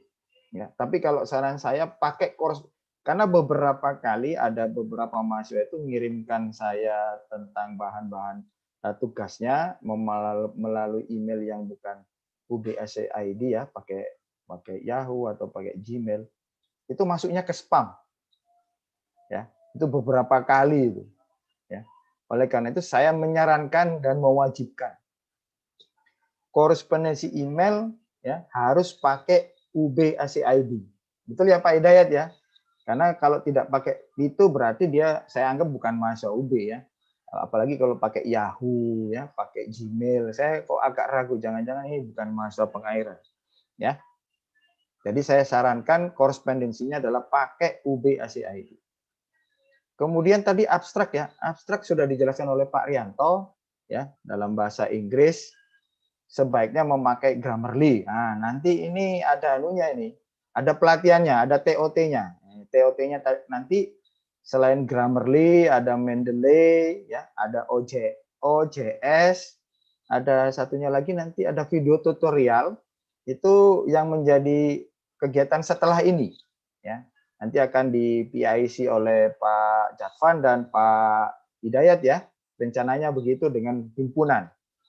Nah, untuk pelatihan yang TOT tentang Grammarly, kemudian Mendeley, kemudian OJS, termasuk video tutorial, nah, kemarin sesuai kesepakatan dengan himpunan, TOT-nya itu adalah masing-masing angkatan dari 2014, 15, 16, 17, itu dilibatkan kurang lebih 3 orang, ya, perwakilan angkatan. Sementara dari himpunan itu akan diberi beberapa pengurus himpunan untuk menjadi training of trainer-nya nanti. Gitu ya Pak Hidayat ya. Kesepakatannya kemarin dengan himpunan. Sehingga tidak ada alasan mahasiswa tidak tahu. Pak, saya tidak tahu Grammarly, Pak, saya tidak tahu Mendeley, saya tidak tahu OJS. Nah, kalau yang tidak tahu nanti belajar kepada perwakilan angkatannya dan termasuk pengurus himpunan. Khususnya bidang apa kemarin si Noval? Noval itu bidang apa ya? Kadep apa Kadep ya? Noval ya? Noval sama Mirsa Ai. Kenapa? Iya, Pak. Iya, Noval ya? benar. Iya, Kadep sama ya? Mirsa, Pak. Ya, Iya, Kadep Pak. ya. Dan saya minta Noval harus belajar. Kebetulan Noval ini bimbingan saya. Jadi saya wajibkan ikut TOT-nya nanti dan wajib menguasai. Kalau tidak wajib, saya mengundurkan diri jadi pembimbingnya. Ya, Noval ya. Saya nggak mau bimbing lagi Noval kalau tidak bisa. Syaratnya itu. Jadi beberapa bimbingan saya wajibkan untuk ikut TOT, Grammarly, Mendeley, kemudian OJS dan pembuatan video tutorialnya. Dan harus menguasai ya. Noval ya, kalau tidak menguasai saya mengundurkan diri jadi pembimbingnya Noval nanti. Kemudian keyword tadi sudah disampaikan oleh Pak Rianto, biasanya terdiri dari satu suku kata atau 2 suku kata. Kalau 3, kalau menurut saya kebanyakan ya keyword ini ya. Kemudian bahasa Indonesianya juga kalau tidak salah ada Grammarly yang untuk bahasa Indonesia ya. Silakan nanti belajar lagi, ada kok di MS Word tuh bisa di download ya, gratis itu ya, untuk memeriksa kalimat atau tulisan yang memakai bahasa Indonesia ya. Jadi Grammarly dalam bahasa Indonesia ada. Ini kemudian pendahuluan tadi sudah disampaikan oleh Pak Rianto, saya tidak begitu memberikan ini terlalu banyak, tapi yang paling penting adalah di pendahuluan ini sebaiknya mensitasi. Nah, ini ya ada tulisannya. Referensinya itu diambilkan dari satu. Ini tadi sudah disampaikan Pak Rianto, jurnal satu jurnal ya. Jurnal kalau bisa itu atas nama pembimbingnya. Nah, ini yang pertama saya perlu sampaikan. Kalau bisa di dalam pendahuluan ini referensinya itu diambil dari jurnal yang pernah dipublikasi oleh pembimbingnya. Atau kalau tidak pembimbingnya tidak ada, tidak pernah mempublikasikan tentang tulisan itu, boleh dosen lain di jurusan teknik pengairan. Ya. Jadi sebisa mungkin, semaksimal mungkin memakai referensi yang ada di jurusan pengairan dulu. Dosen pembimbingnya atau dosen yang ada di jurusan pengairan. Kalau tidak ada lagi, bergeser ke jurusan yang lain di Fakultas Teknik atau di UB. Kalau tidak ada lagi, baru boleh di luar itu. Kemudian, yang perlu diambil sebagai referensi pendahuluan itu adalah tadi sudah autornya adalah dosen, ya, dosen pembimbing atau dosen pengairan. Yang kedua kalau bisa diambil dari jurnal Cifense atau JPP. Kebetulan di sini ada Pak Rianto, ya, ketuanya Cifense. Atau dari JTP. Kalau saya dua-duanya harus diambil, ya, supaya citasi dari Cifense juga naik, citasi dari JTP juga naik, ya. Jadi kalau mau ngambil dua itu yang saya sarankan dulu, ya. Kemudian yang tidak saya sarankan itu adalah menulis mencitasi dari skripsi. Saya minta tidak lagi dimasukkan ke dalam itu ya, referensi nanti ya, di kebelakangan saya. Itu yang menurut saya perlu kita sepakati dulu di jurnal JTRSK ini. Jadi diusahakan semaksimal mungkin adalah jurnal yang ada di Cifense dan JTP. Kemudian ini adalah bahan metode, saya kira tadi sudah dijelaskan sama Pak Rianto ya. Ini kemudian tadi gaya, tadi ada gayanya ya, pakai gaya IEEE ini. IEEE ini adalah standarnya adalah dia pakai kotak ya, pakai kotak dengan angka. Ikuti aturan main ini. Dan seterusnya ya, ini saya kira tidak perlu saya bahas, bahan dan metode saya kira mirip dengan nanti untuk menulis bahan metode ini, termasuk perlu dikonsultasikan kepada dosen pembimbingnya juga. Ya, dosen pembimbing juga bertindak sebagai reviewer dulu, ya, sebagai reviewer awal. Pak, ini kira-kira kalau saya masukkan ini, kira-kira bisa Kak, Mbak? Jadi biar dosen pembimbingnya ya. Kemudian hasil pembahasan juga demikian, ya. Konsultasikan dengan pembimbingnya masing-masing. Nah, kalau untuk tabel, ya, ini tabel. Nih, tabel itu standarnya sudah ada. Yang paling jelas adalah judul tabel itu harus di atas. Ingat ya, sekali lagi. Saya pernah mendapatkan mahasiswa bimbingan itu sama yang nguji mahasiswa lain. Jadi judul tabelnya di bawah. Loh, kenapa kok judul tabelnya di bawah? Loh Pak, ini kan saya capture dari bentuknya JPEG Pak. Jadi saya anggap gambar. Loh, enggak. Kalau tabel itu jangan di picture ya. Tetap ditulis dalam bentuk tabel. Itu ya Pak Hidayat ya, karena ada beberapa mahasiswa itu tabelnya dipicturekan. Nah, itu salah menurut saya sudah salah dari awal. Sehingga saya bilang sama Mas Pak Hidayat ya, Pak Hidayat kembalikan ke mahasiswanya. Buat dalam bentuk tabel. Ya, jangan di capture, jangan dibuat jadi picture. Akhirnya jadi picture ditulis ya, gambar satu, isinya tabel loh, ini keliru ya. Sangat-sangat keliru. Jadi saya bilang sama Pak Hidayat, kalau mahasiswa kan ya paham lah yang membuat tabel kan ya. Saya kira tidak susah membuat tabel. Oke. Nah, termasuk juga gambar ya. Gambar jangan dalam bentuk picture. Kalau memang asli gambar itu dari Excel, ya masukkan dalam bentuk seperti ini. Dan ini ada ininya ya, ada guideline-nya seperti ini. ya, nomor hurufnya berapa, aksisnya, Y-nya, legendnya apa, itu harus jelas. Itu ya. Menyangkut terakhir ini tinggal sedikit nih, kesimpulan. Ya, kesimpulan itu yang jelas tidak boleh ada tabel di dalam. Ini yang paling sering saya jumpai di skripsi dan di mana-mana. Isinya kesimpulan kok tabel. Jadi kesimpulan itu tidak boleh ada tabel lagi. Ya, biasanya berupa gambaran umum hasil penelitian, entah itu rumus, entah itu angka yang dideskripsikan, ya, yang dijelaskan bahwa kalau rumusan masalah, ini ada hubungannya dengan yang nomor 1 tadi. Jadi kalau tujuan penelitiannya itu membahas contoh ya, salah satunya adalah bagaimana besarnya debit banjir dengan skala ulang 1000 tahun, ya.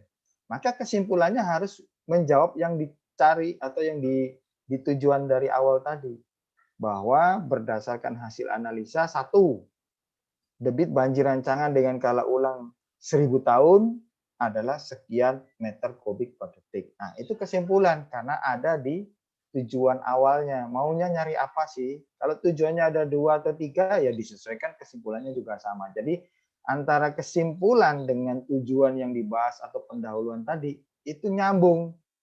Ya. Kalau yang tidak nyambung itu kadang-kadang yang ditujuan mencari debit banjir rancangan, tetapi kesimpulannya diperoleh bahwa kapasitas tampungan banjir di sungai ini tidak memenuhi. Loh, ini tidak sama antara yang tujuan di awal dengan kesimpulan di akhir. Kemudian tadi juga sama ucapan terima kasih, ya. Tadi Pak Rianto menyatakan ucapan terima kasih itu tidak perlu banyak-banyak, ya. Ucapan terima kasih kepada orang tua, ya, kepada dosen pembimbing, kepada teman seperjuangan, itu sering itu kalau di skripsi, ya. Ditulis semua, ya, sampai pada seseorang yang jauh di sana, ya, itu tidak perlu dimasukkan, kecuali ucapan terima kasihnya. Contoh, ada mahasiswa yang ikut dosennya dalam penelitian DIPA. Ini ada hubungannya dengan kinerja.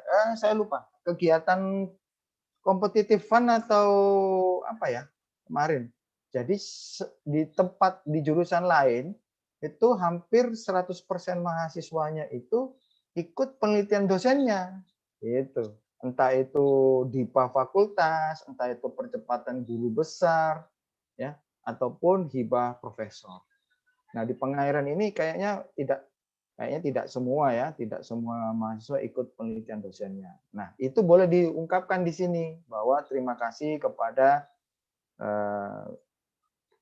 fakultas teknik atau jurusan yang telah memberikan bantuan penelitian, umpamanya di lab atau memberikan bantuan dana penelitian dan segala macam. Boleh. Ya. Kemudian appendix ini opsional, ya. Kalau misalnya tidak perlu, opsional saja. Kemudian daftar pustaka tadi sudah disampaikan IEEE. Maka itu tadi saya bilang ikuti aturan main ini. Nah, untuk menulis daftar pustaka tadi, saran saya nanti ada TOT-nya lagi, ya, untuk menulis daftar pustaka ini dengan bantuan Mendeley. Kemudian kalau untuk ngecek tadi ininya dalam bentuk Grammarly, ya, untuk ngecek tata bahasanya. Kemudian untuk submit jurnalnya ada pelatihan OJS. Dan yang terakhir adalah pembuatan video tutorialnya. Ya, ini cukup lengkap ini. Jadi ada 4 kegiatan nanti kolaborasi antara pengurus JTResda dengan himpunan. Kemudian ini tadi sudah sampaikan daftar pustaka semaksimal mungkin memakai Mendeley, ya, semaksimal mungkin memakai Mendeley. Kemudian yang disitasi adalah nomor 1 harus jurnal, nomor 1 harus jurnal. Di sini ada 15, ya, 15. Boleh dari nomor 1 adalah jurnal, yang kedua adalah conference proceeding, ya, atau seminar internasional boleh, seminar nasional boleh, ya. Kemudian yang terakhir adalah buku. Tidak diperkenankan, saya minta tidak diperbolehkan ada skripsi mahasiswa atau tesis atau disertasi yang dimasukkan dalam daftar pustaka ini. Ya, termasuk mengambil dari cuplikan dari website ya. Umpamanya http gitu saya enggak perbolehkan. Ini saya tegas ini. Supaya mahasiswa juga tidak ragu. Ya. Yang diperbolehkan masuk di sini hanya jurnal nomor 1, itu pun jurnal adalah kalau bisa pertama dosen pembimbingnya, kedua dosen dari jurusan pengairan, di luar dari pengairan, ya. Kemudian jurnal yang saya minta disitasi adalah Cifense dan JTP. Itu harus ada di daftar pustaka ini. Semaksimal mungkin dimasukkan. Nah, kalau sudah tidak ada, umpamanya Pak, saya ngambil dari bukunya Bapak ini Pak atau Ibu ini, oh enggak apa-apa. Silakan kalau buku ya. Tapi jangan bukunya yang tahun 1945 dimasukkan ya. 1960 dimasukkan. Cari buku yang edarannya terakhir mungkin kira-kira kalau masih tahun 2000-an itu lebih bagus. Tapi kalau terpaksa tidak ada umpamanya bukunya adalah tahun 1990 nih kayak ini. Iya sudah enggak apa-apa. Nah, kalau tahun 1969 ini sudah terlalu lama ya. Diusahakan ya 20 tahun terakhir itu masih bisa ya. Kalau sekarang 2021 ya 2000-an ya. Atau kalau memang terpaksa ya masih 1990 masih enggak apa-apa. Tapi kalau 1609 saya sendiri belum lahir ya. Mungkin yang sudah lahir di sini hanya Bu Usi ya. Jadi itu penjelasan dari saya. Masih ada waktu sekitar 34 menit lagi ya. Kita diskusi tanya jawab. Saya kira saya cukupkan sampai sekian. Kalau ada yang kurang jelas silakan ditanyakan. Saya kembalikan kepada moderator. Oke. Baik, apa suara saya dapat didengar dengan jelas? Baik, terima kasih Bapak Eri atas pemaparan materi terkait format penulisan JT-Resda yang sudah dijelaskan dengan begitu detail. Nah, kita semua sudah mendapatkan pemaparan materi dari Bapak Rianto untuk materi penulisan artikel jurnal ilmiah dan juga dari Bapak Eri untuk materi format penulisan di JT-Resda. Mungkin dari teman-teman yang ingin bertanya untuk Mas dan Mbak mahasiswa angkatan 2014, 2015, 2016, dan 2017 yang ingin bertanya atau terdapat penjelasan yang kurang dimengerti, dipersilakan untuk menuliskan pertanyaannya di kolom chat, atau jika memang ingin mengemukakan secara langsung, dapat raise hand terlebih dahulu. Nah, nampaknya di kolom chat terdapat pertanyaan dari Gayatri angkatan 2017. Baik, saya langsung bacakan untuk pertanyaannya ya Pak. Jadi dari pertanyaan Gayatri ini, maksimal tiap anak dapat mengumpulkan berapa jurnal dan untuk pemeriksaannya apakah diperbaiki oleh tim editing? Seperti itu. Mungkin dari Pak Rianto atau Pak Eri dipersilakan menjawab. Gayatri pengen siapa? Pengen yang jawab siapa dulu? Tanya dulu Gayatrinya. Miss Gay kan itu namanya ya? Bos Gay ya? Bos Gay. Kalau Bos Gay kepengen Pak Rianto, tanya dulu. Bos Gay mau yang jawab siapa? Pak Rianto atau saya? Tanya dulu. Harus jelas itu. Kepada siapanya harus jelas. Ya. Baik, untuk Gayatri angkatan 2017, untuk pertanyaannya mungkin bisa dijelaskan ditujukan kepada siapa? Kepada Eri atau kepada Pak Rianto? Dipersilahkan.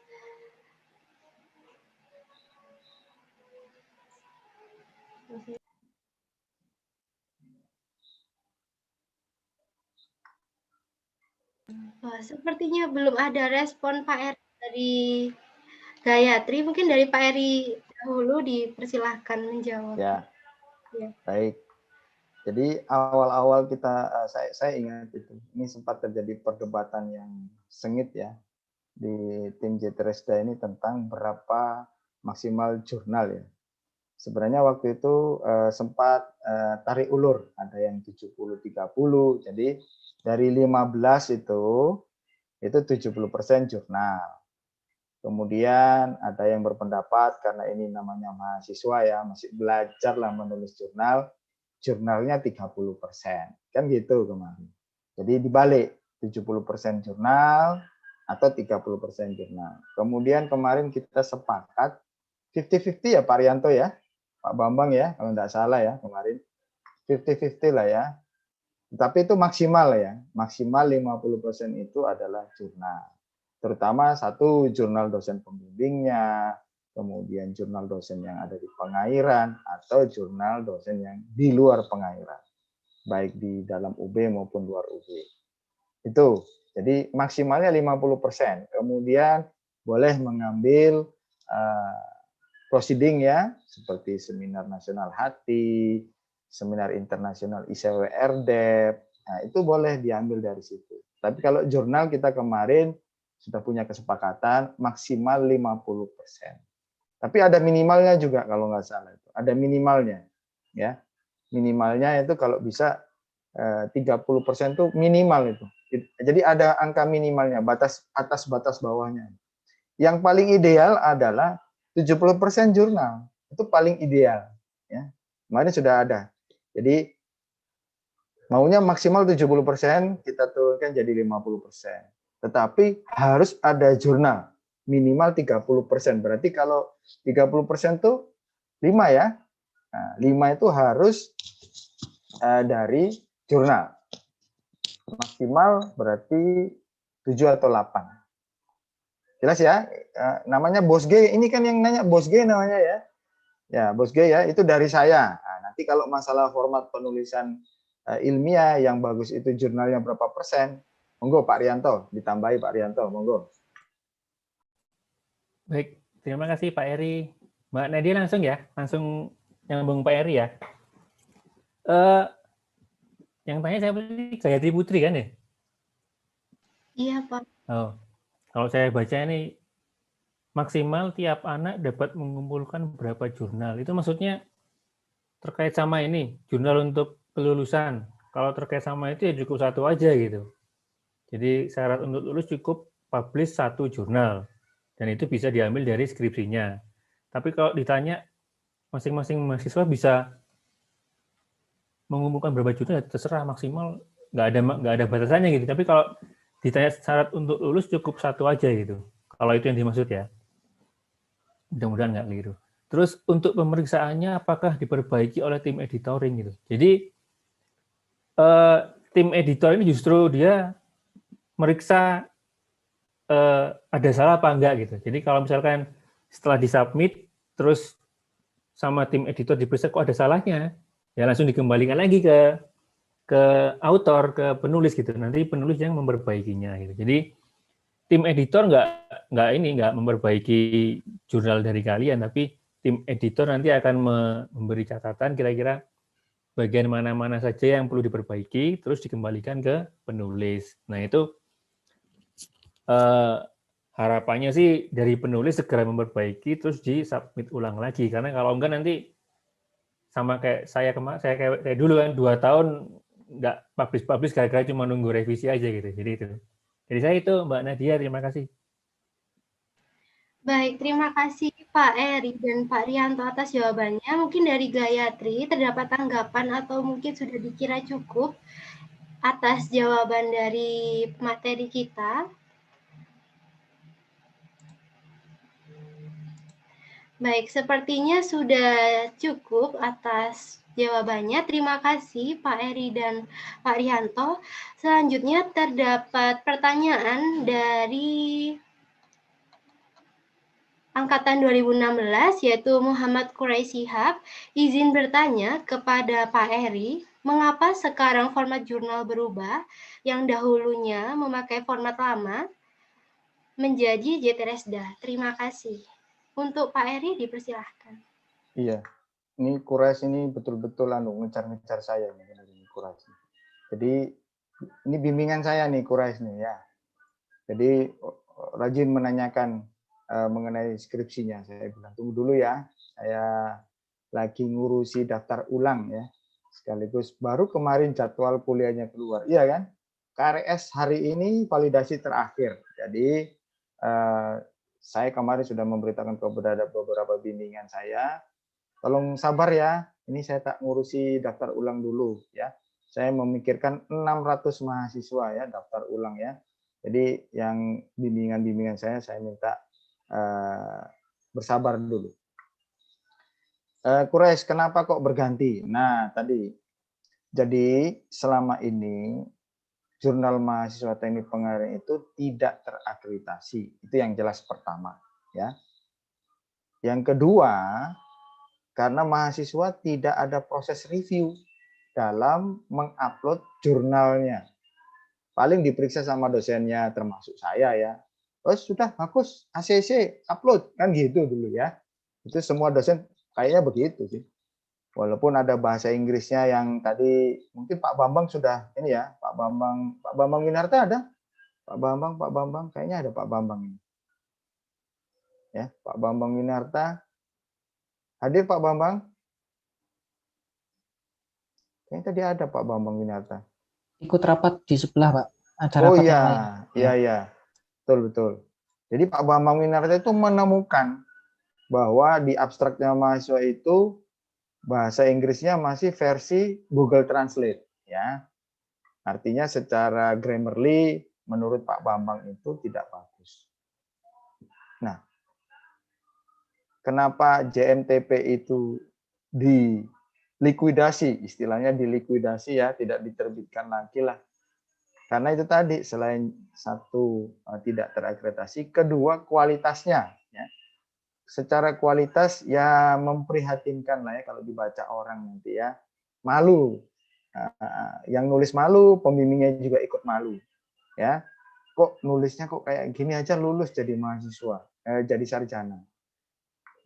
Dan yang ketiga adalah kenapa berubah menjadi JTRSDA, itu adalah untuk menunjang indikator kinerja jurusan tadi, salah satunya. Kalau kinerja jurusan naik, maka kinerja dari fakultas dan universitas kita juga naik. Jadi dirubah menjadi JTRSDA itu harapannya satu, JTRSDA ini bisa terakreditasi. Ya. Kedua, ada proses review di dalamnya. Ya, sehingga mahasiswa tahu, oh kalau submit jurnal itu begini, buat jurnal itu yang baik itu seperti ini. Ya, termasuk di dalamnya ada keterlibatan dari pembimbing yang bisa minimal di awal bisa mengecek, oh ini bahasa Inggrisnya salah, oh ini penulisannya masih kurang benar, referensinya kurang, itu adalah peran dari pembimbing. Ya, mungkin ada beberapa bimbingan saya itu sampai bolak-balik saya suruh ganti referensinya ya. Jadi untuk sementara ini ya mahasiswa sekali lagi ikuti saja dulu template-nya.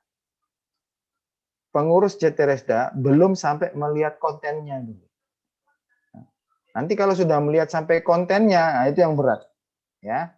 Jadi sementara ini mahasiswa ikuti format template-nya saja. Kenapa dirubah? Ini tujuannya untuk memperbaiki. Ya. Jadi sekali lagi saya himbau kepada semua mahasiswa, ikuti saja format template-nya. Terus tadi sempat mungkin ada satu hal ya tadi yang belum saya kelewat yang dari Gayatri sekalian.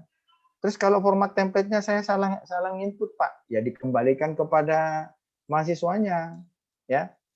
Terus jangan berharap terus nanti tim editor kayak Pak Rianto, saya, Pak Hidayat, Pak Jatuh terus memperbaiki jurnalnya mahasiswa.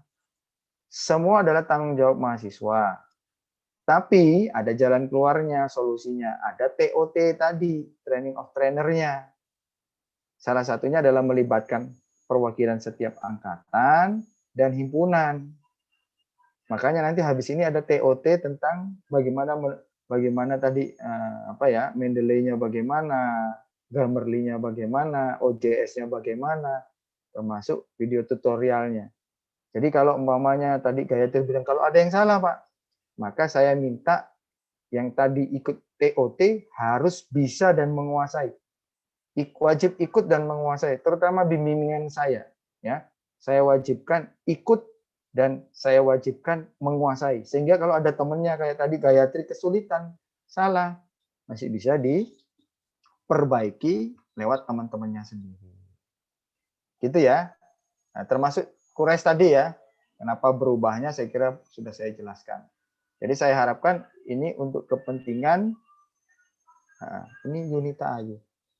Ada pertanyaan lagi. Jadi saya harapkan ini semua adalah untuk mahasiswa, ya, dari mahasiswa dan oleh mahasiswa, ya. JT Resda ini kita kembalikan seperti itu. Motonya kalau nggak salah ya Pak Rianto ya. Kita belum punya moto JT Resda ya. Jadi dari mahasiswa untuk mahasiswa dan oleh mahasiswa. Tujuannya itu, ya, supaya kita juga sama-sama saling mengingatkan bahwa masih ada kewajiban mahasiswa yang belum terpenuhi, yaitu jurnal, penulisan jurnal. Gitu ya, Nadia, dari saya tambahannya. Terutama untuk Quraisy. Nanti Quraisy ya, minggu depan baru saya cek lagi ya, skripsinya ya Quraisy. Baik, terima kasih Pak Eri atas jawabannya. Dari Mas Quraisy angkatan 2016, mungkin ada tanggapan atau sudah dikira cukup?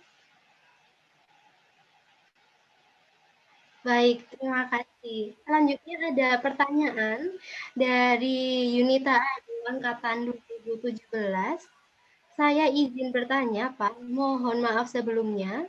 Jika saya tidak salah dengar, jurnal ini menjadi syarat lulus, maka apakah saat ini jurnal harus diupload sebelum melaksanakan review atau bagaimana, Pak? Terima kasih sebelumnya. Mungkin dari Mbak Yunita bisa menyebutkan untuk pertanyaannya ditujukan kepada Pak Eri ataupun Ya. Kalau ini kayaknya Pak Eri yang jawabin kayaknya. Ya, ini sudah bukan JT Resda ini ya, ini bukan. Ini bagiannya Pak Eri ini. Ya. Monggo, Baik, Pak Eri. Yunita. Baik, ini sekali lagi saya tegaskan kepada semua angkatan ya, 2014, 15, 16, 17 yang sedang mengambil skripsi. Ya, yang sedang mengambil skripsi. Kalau 18 kan belum skripsi kan? Masih PKL kalau nggak salah. Nah, yang 2014 sampai 17 ini, salah satu syarat lulus itu memang harus upload jurnal. Tadi yang sudah disampaikan di peraturan Mendikbud Dikti ya, dimasukkan dalam resipatori ya, resipatori dari universitas masing-masing. Nah, kalau semua skripsi itu dimasukkan ke dalam resipatorinya universitas penuh nanti. Oleh karena itu dibuatkan jurnalnya hanya sekitar maksimal 14 halaman. Nah, itu sebagai syarat lulus wajib. Ya. Nah, kalau dulu hanya di-upload saja terus bisa yudisium. Sekarang ada proses reviewnya. Jelas ya? Jadi supaya menyingkat waktu dan tidak terlalu lama ya, dalam pengurusan S01 maupun S02-nya, saran saya kepada semua angkatan ini 2014 sampai 17, jadi sambil menyusun skripsi dan mau ujian, jurnalnya juga disusun. Jangan begitu baru selesai, sudah selesai apa? Jadi jurnal itu tidak 100% isinya skripsi. Ingatlah ya, saya sampaikan ya. Tidak harus jurnal itu 100% isinya skripsi. Ya. Jadi umpamanya hanya isinya 80% dari skripsi. Boleh. Ya. Kalau isinya cuma 50%, oh itu salah kalau saya ya. Jadi kira-kira batasnya isi jurnal dari skripsi itu mungkin sekitar 70, 80. Kalau 70 dapat B ya, biasanya nilainya ya. Kalau 80 masih B+. Nah, itu. Kan tidak harus 100 ya. Jadi Yunita ya, syarat lulus wajib upload dulu hanya di-upload dulu. Sekarang ada proses review. Ya, tujuannya tadi supaya kalau dibaca orang, kok skripsinya Yunita Ayu kok Ayu tenan gitu ya, sesuai dengan namanya ya. Ya. Jadi bagus ini skripsinya. Siapa ini yang nulis? Yunita Ayu. Oh, cocok, wes. Nah, tidak harus 100% isinya. Jadi tidak semua isi skripsi itu dimasukkan ke dalam jurnal. mungkin hanya 80%-nya saja enggak apa-apa. Ya. Tidak harus menunggu juga harus selesai skripsi, enggak harus. Pokoknya pada saat, Pak, saya sudah selesai membuat jurnal, boleh nggak saya ujian? Oh, boleh.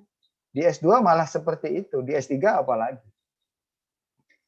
Kenyataan sekarang banyak mahasiswa terakhir-terakhir ngurusi revisi dengan segala macam, terakhir baru nulis jurnalnya. Terus ini, kemarin saya ada yang menyampaikan ke pihak pengurus JTResda. Oh, Pak, ini kok jurnalnya kelamaan di JTResda. Loh, mahasiswanya itu baru ngumpulkan kapan ke JTResda kok sudah bilang lama. Kan gitu ya Pak Hidayat ya kemarin. Jadi kayak pengurus JTResda itu dikejar-kejar mahasiswa, harus upload. Sebaiknya mulai sekarang, pada saat menyusun skripsi, sudah juga menyusun jurnal. Ya, jadi pada saat nanti ujian, jurnalnya sudah jadi. Tinggal di-upload ke JTResda. Kan aman, ya. Aman, nggak ada masalah. Nah, terus kemarin sempat ada yang juga protes. Yang judulnya berbeda dengan skripsinya. Nah, ini yang saya kok jadi aneh ya. Syarat yudisium itu judul skripsi harus sama dengan judul jurnal. Kemarin itu sempat ada mahasiswa, saya lupa, Zen kalau nggak salah, Aditya Zen. Iya, Pak Hidayat ya. Kalau nggak salah, Aditya Zen itu mau yudisium, tapi judul skripsinya tidak sama dengan judul jurnalnya. Itu kalau nggak salah gitu. Nah, mulai sekarang, clue-nya itu, tolong buat judul jurnal yang sama persis dengan judul skripsinya, supaya tidak ditolak pada saat yudisium. Begitu ya Yunita ya? Iya. Ya, alhamdulillah. Jadi jangan begitu setelah baru selesai ujian, revisi dan segala macam, jurnalnya terakhir-terakhir baru dibuat. Nah, itu yang menurut saya menyebabkan nanti jadi masalah baru lagi. Ya, oke. Apalagi? Baik, terima kasih Pak Eri. Ini terdapat pertanyaan lagi dari Eka Juli angkatan 2016. Saya ingin bertanya tentang referensi yang digunakan dalam penulisan jurnal. Apakah diperbolehkan mengambil referensi dari suatu guideline atau user manual, suatu metode dalam penulisan jurnal? Terima kasih. Oh, ini Pak Rianto kalau ini. Ini Pak Rianto ini ahlinya penulisan ini. Saya serahkan. Saya coba jawab ya. Ini kalau lihat pertanyaannya langsung ngerti ya, ini Pak Rianto. Monggo Pak Rianto.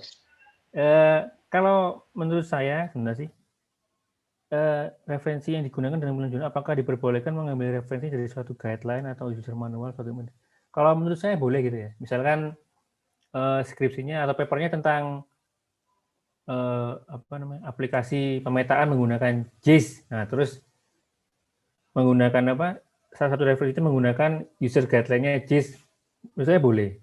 Atau misalkan pakai program yang lain, misalkan WaterCat, terus pakai guideline-nya WaterCat, itu menurut saya boleh.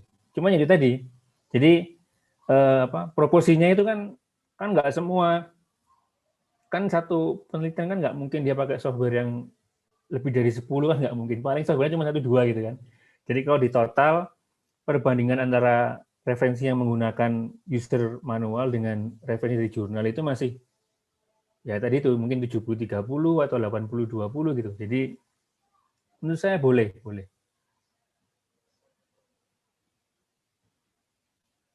Cukup ya? Atau masih kurang lagi? Jawabannya boleh sebenarnya. Oke, baik. Terima kasih Pak Rianto atas jawabannya. Dari Pak Eka Juli angkatan 2016, mungkin ada tanggapan atau dikira sudah cukup? Oke, baik. Sudah ya. Terima kasih atas pertanyaannya. Sepertinya sudah tidak dapat pertanyaan dari teman-teman peserta sosialisasi. Dari Pak Eri dan Pak Rianto, mungkin sebelum ditutup dapat tambahan penjelasan atau mungkin sudah dikira cukup? Monggo Pak Rianto dulu. Apa itu Pak? Oh, ini ada meeting note-nya ini.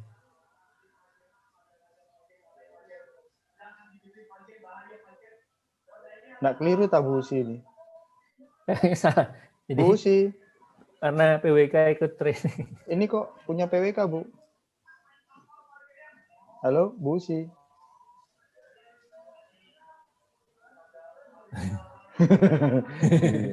Keliru ini anu nih. Karena kebanyakan rapatnya Ya, jadi room yang lain bingung. ini Iya, kayaknya. mau di-share yang mana gitu. Iya, bingung Bu Usi ini.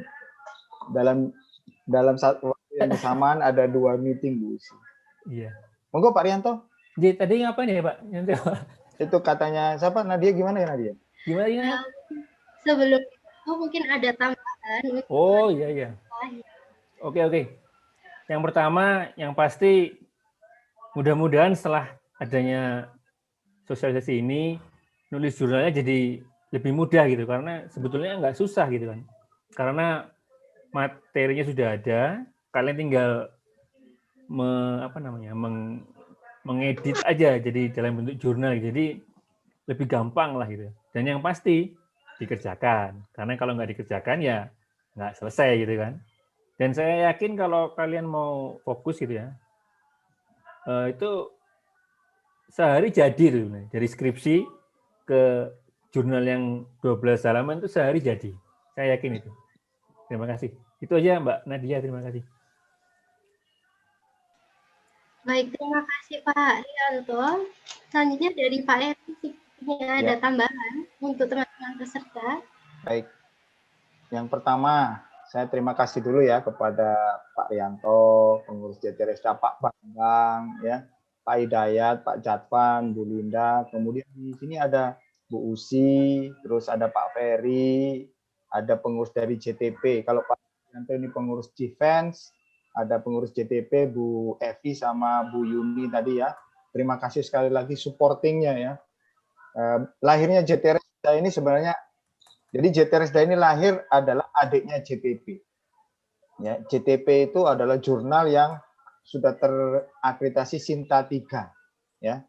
Jadi sudah bagus. Kalau dulu hanya ada JTP, sekarang lahirlah adiknya JTP namanya JTRSDA. Ya. Kalau saya rasa semua mahasiswa ya mulai sekarang itu mulai tahun 2012 wajib menulis jurnal.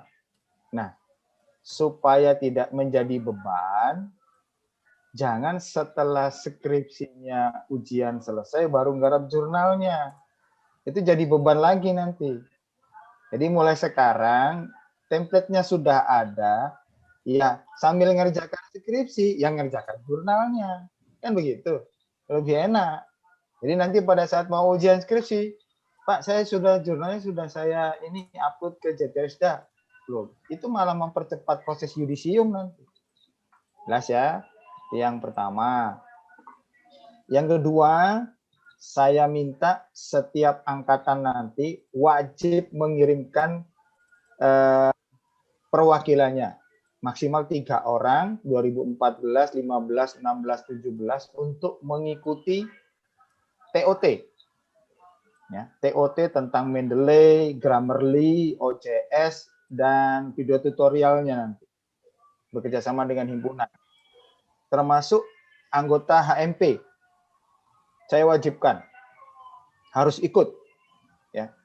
Kalau yang bimbingan saya, nanti yang ikut, selain diwajibkan ikut pelatihan, saya wajibkan harus menguasai. Nah, ini berat ini ya. Jadi selain wajib ikut pelatihan, wajib ikut atau wajib menguasai. Jadi itu. Wajib ikut dan wajib menguasai. Kenapa saya begini? Supaya nanti pada saat teman-temannya tadi kayak Gayatri ya ngomong, Pak kalau saya mamanya ada yang salah gimana? Nah, bisa minta bantuan teman-temannya tadi. Jadi nggak bingung.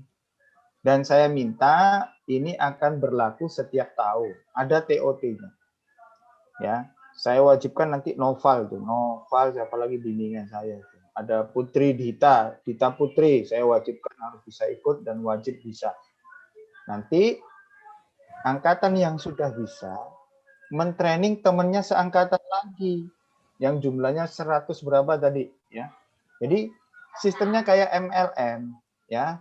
Dari 3 orang ini nanti 1 orang megang 3 orang lagi, 1 orang mentraining 3 orang lagi.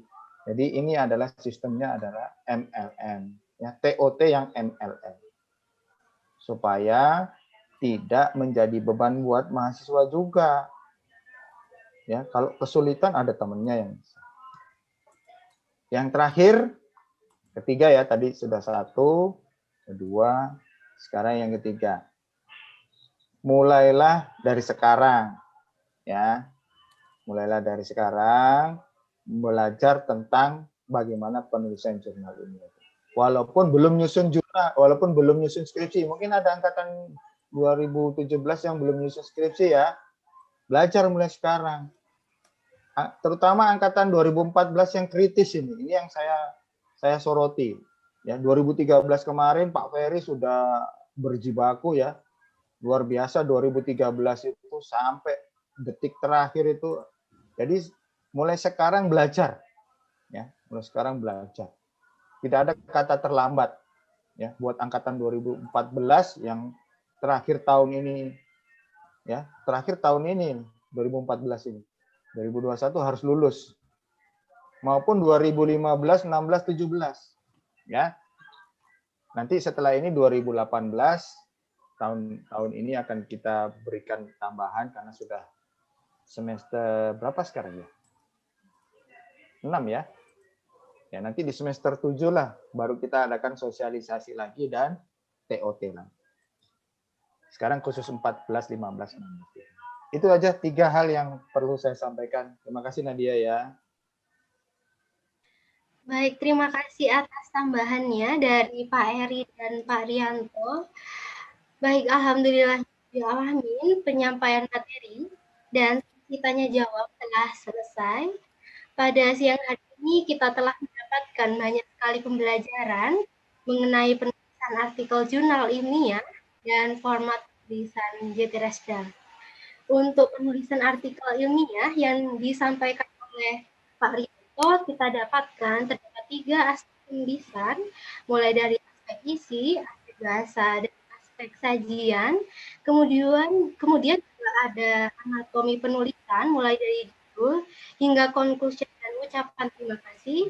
Kemudian format penulisan JTRSDA juga telah dijelaskan dengan detail oleh Pak Eri.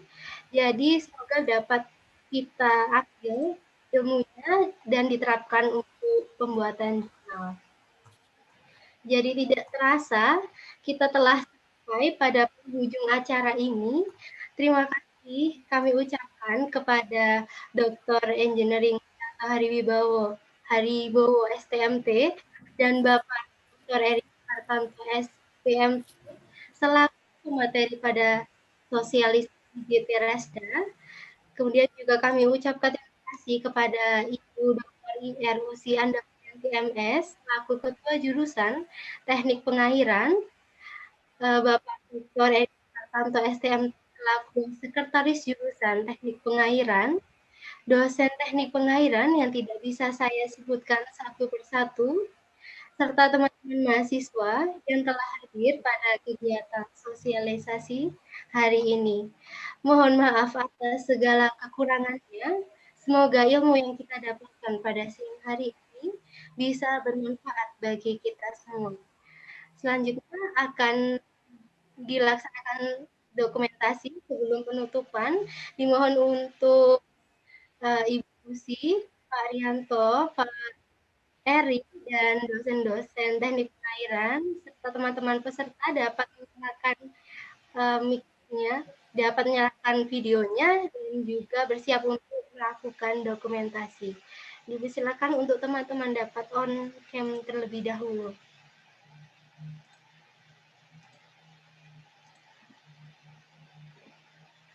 Baik. Kita pada nggak ada orang semua. Ini ada 3 slide, mungkin teman-teman saya tunggu dulu untuk on cam terlebih dahulu, dipersilahkan.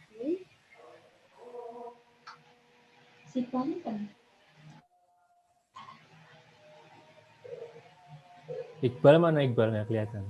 Iqbal yang habis honeymoon Iqbal.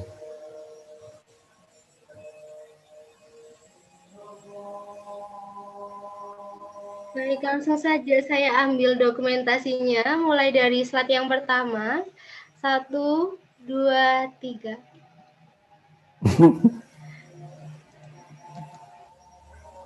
Baik, selanjutnya untuk slide yang kedua. 1, 2, 3. Dan yang terakhir untuk slide yang ketiga. 1, 2, 3. Baik, terima kasih atas dokumentasinya.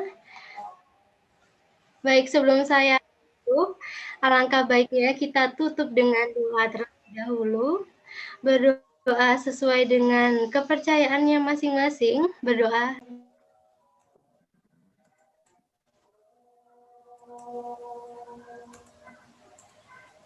Berdoa dicukupkan. Sekian sosialisasi JTRSDA Jurnal Teknologi dan Rekayasa Sumber Daya Air pada siang hari ini. Sekali lagi saya ucapkan terima kasih dan mohon maaf. Wassalamualaikum warahmatullahi wabarakatuh. Acara dapat. Terima kasih.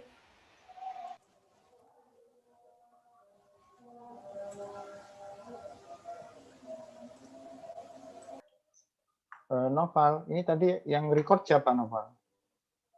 Nih, saya. Ya, Mirsa. Ya, Ya. sudah.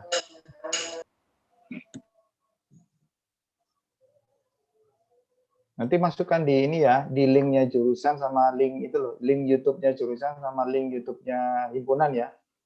Pak Hidayat ya, minta tolong ya. Jadi kita sudah 2 kali melakukan sosialisasi.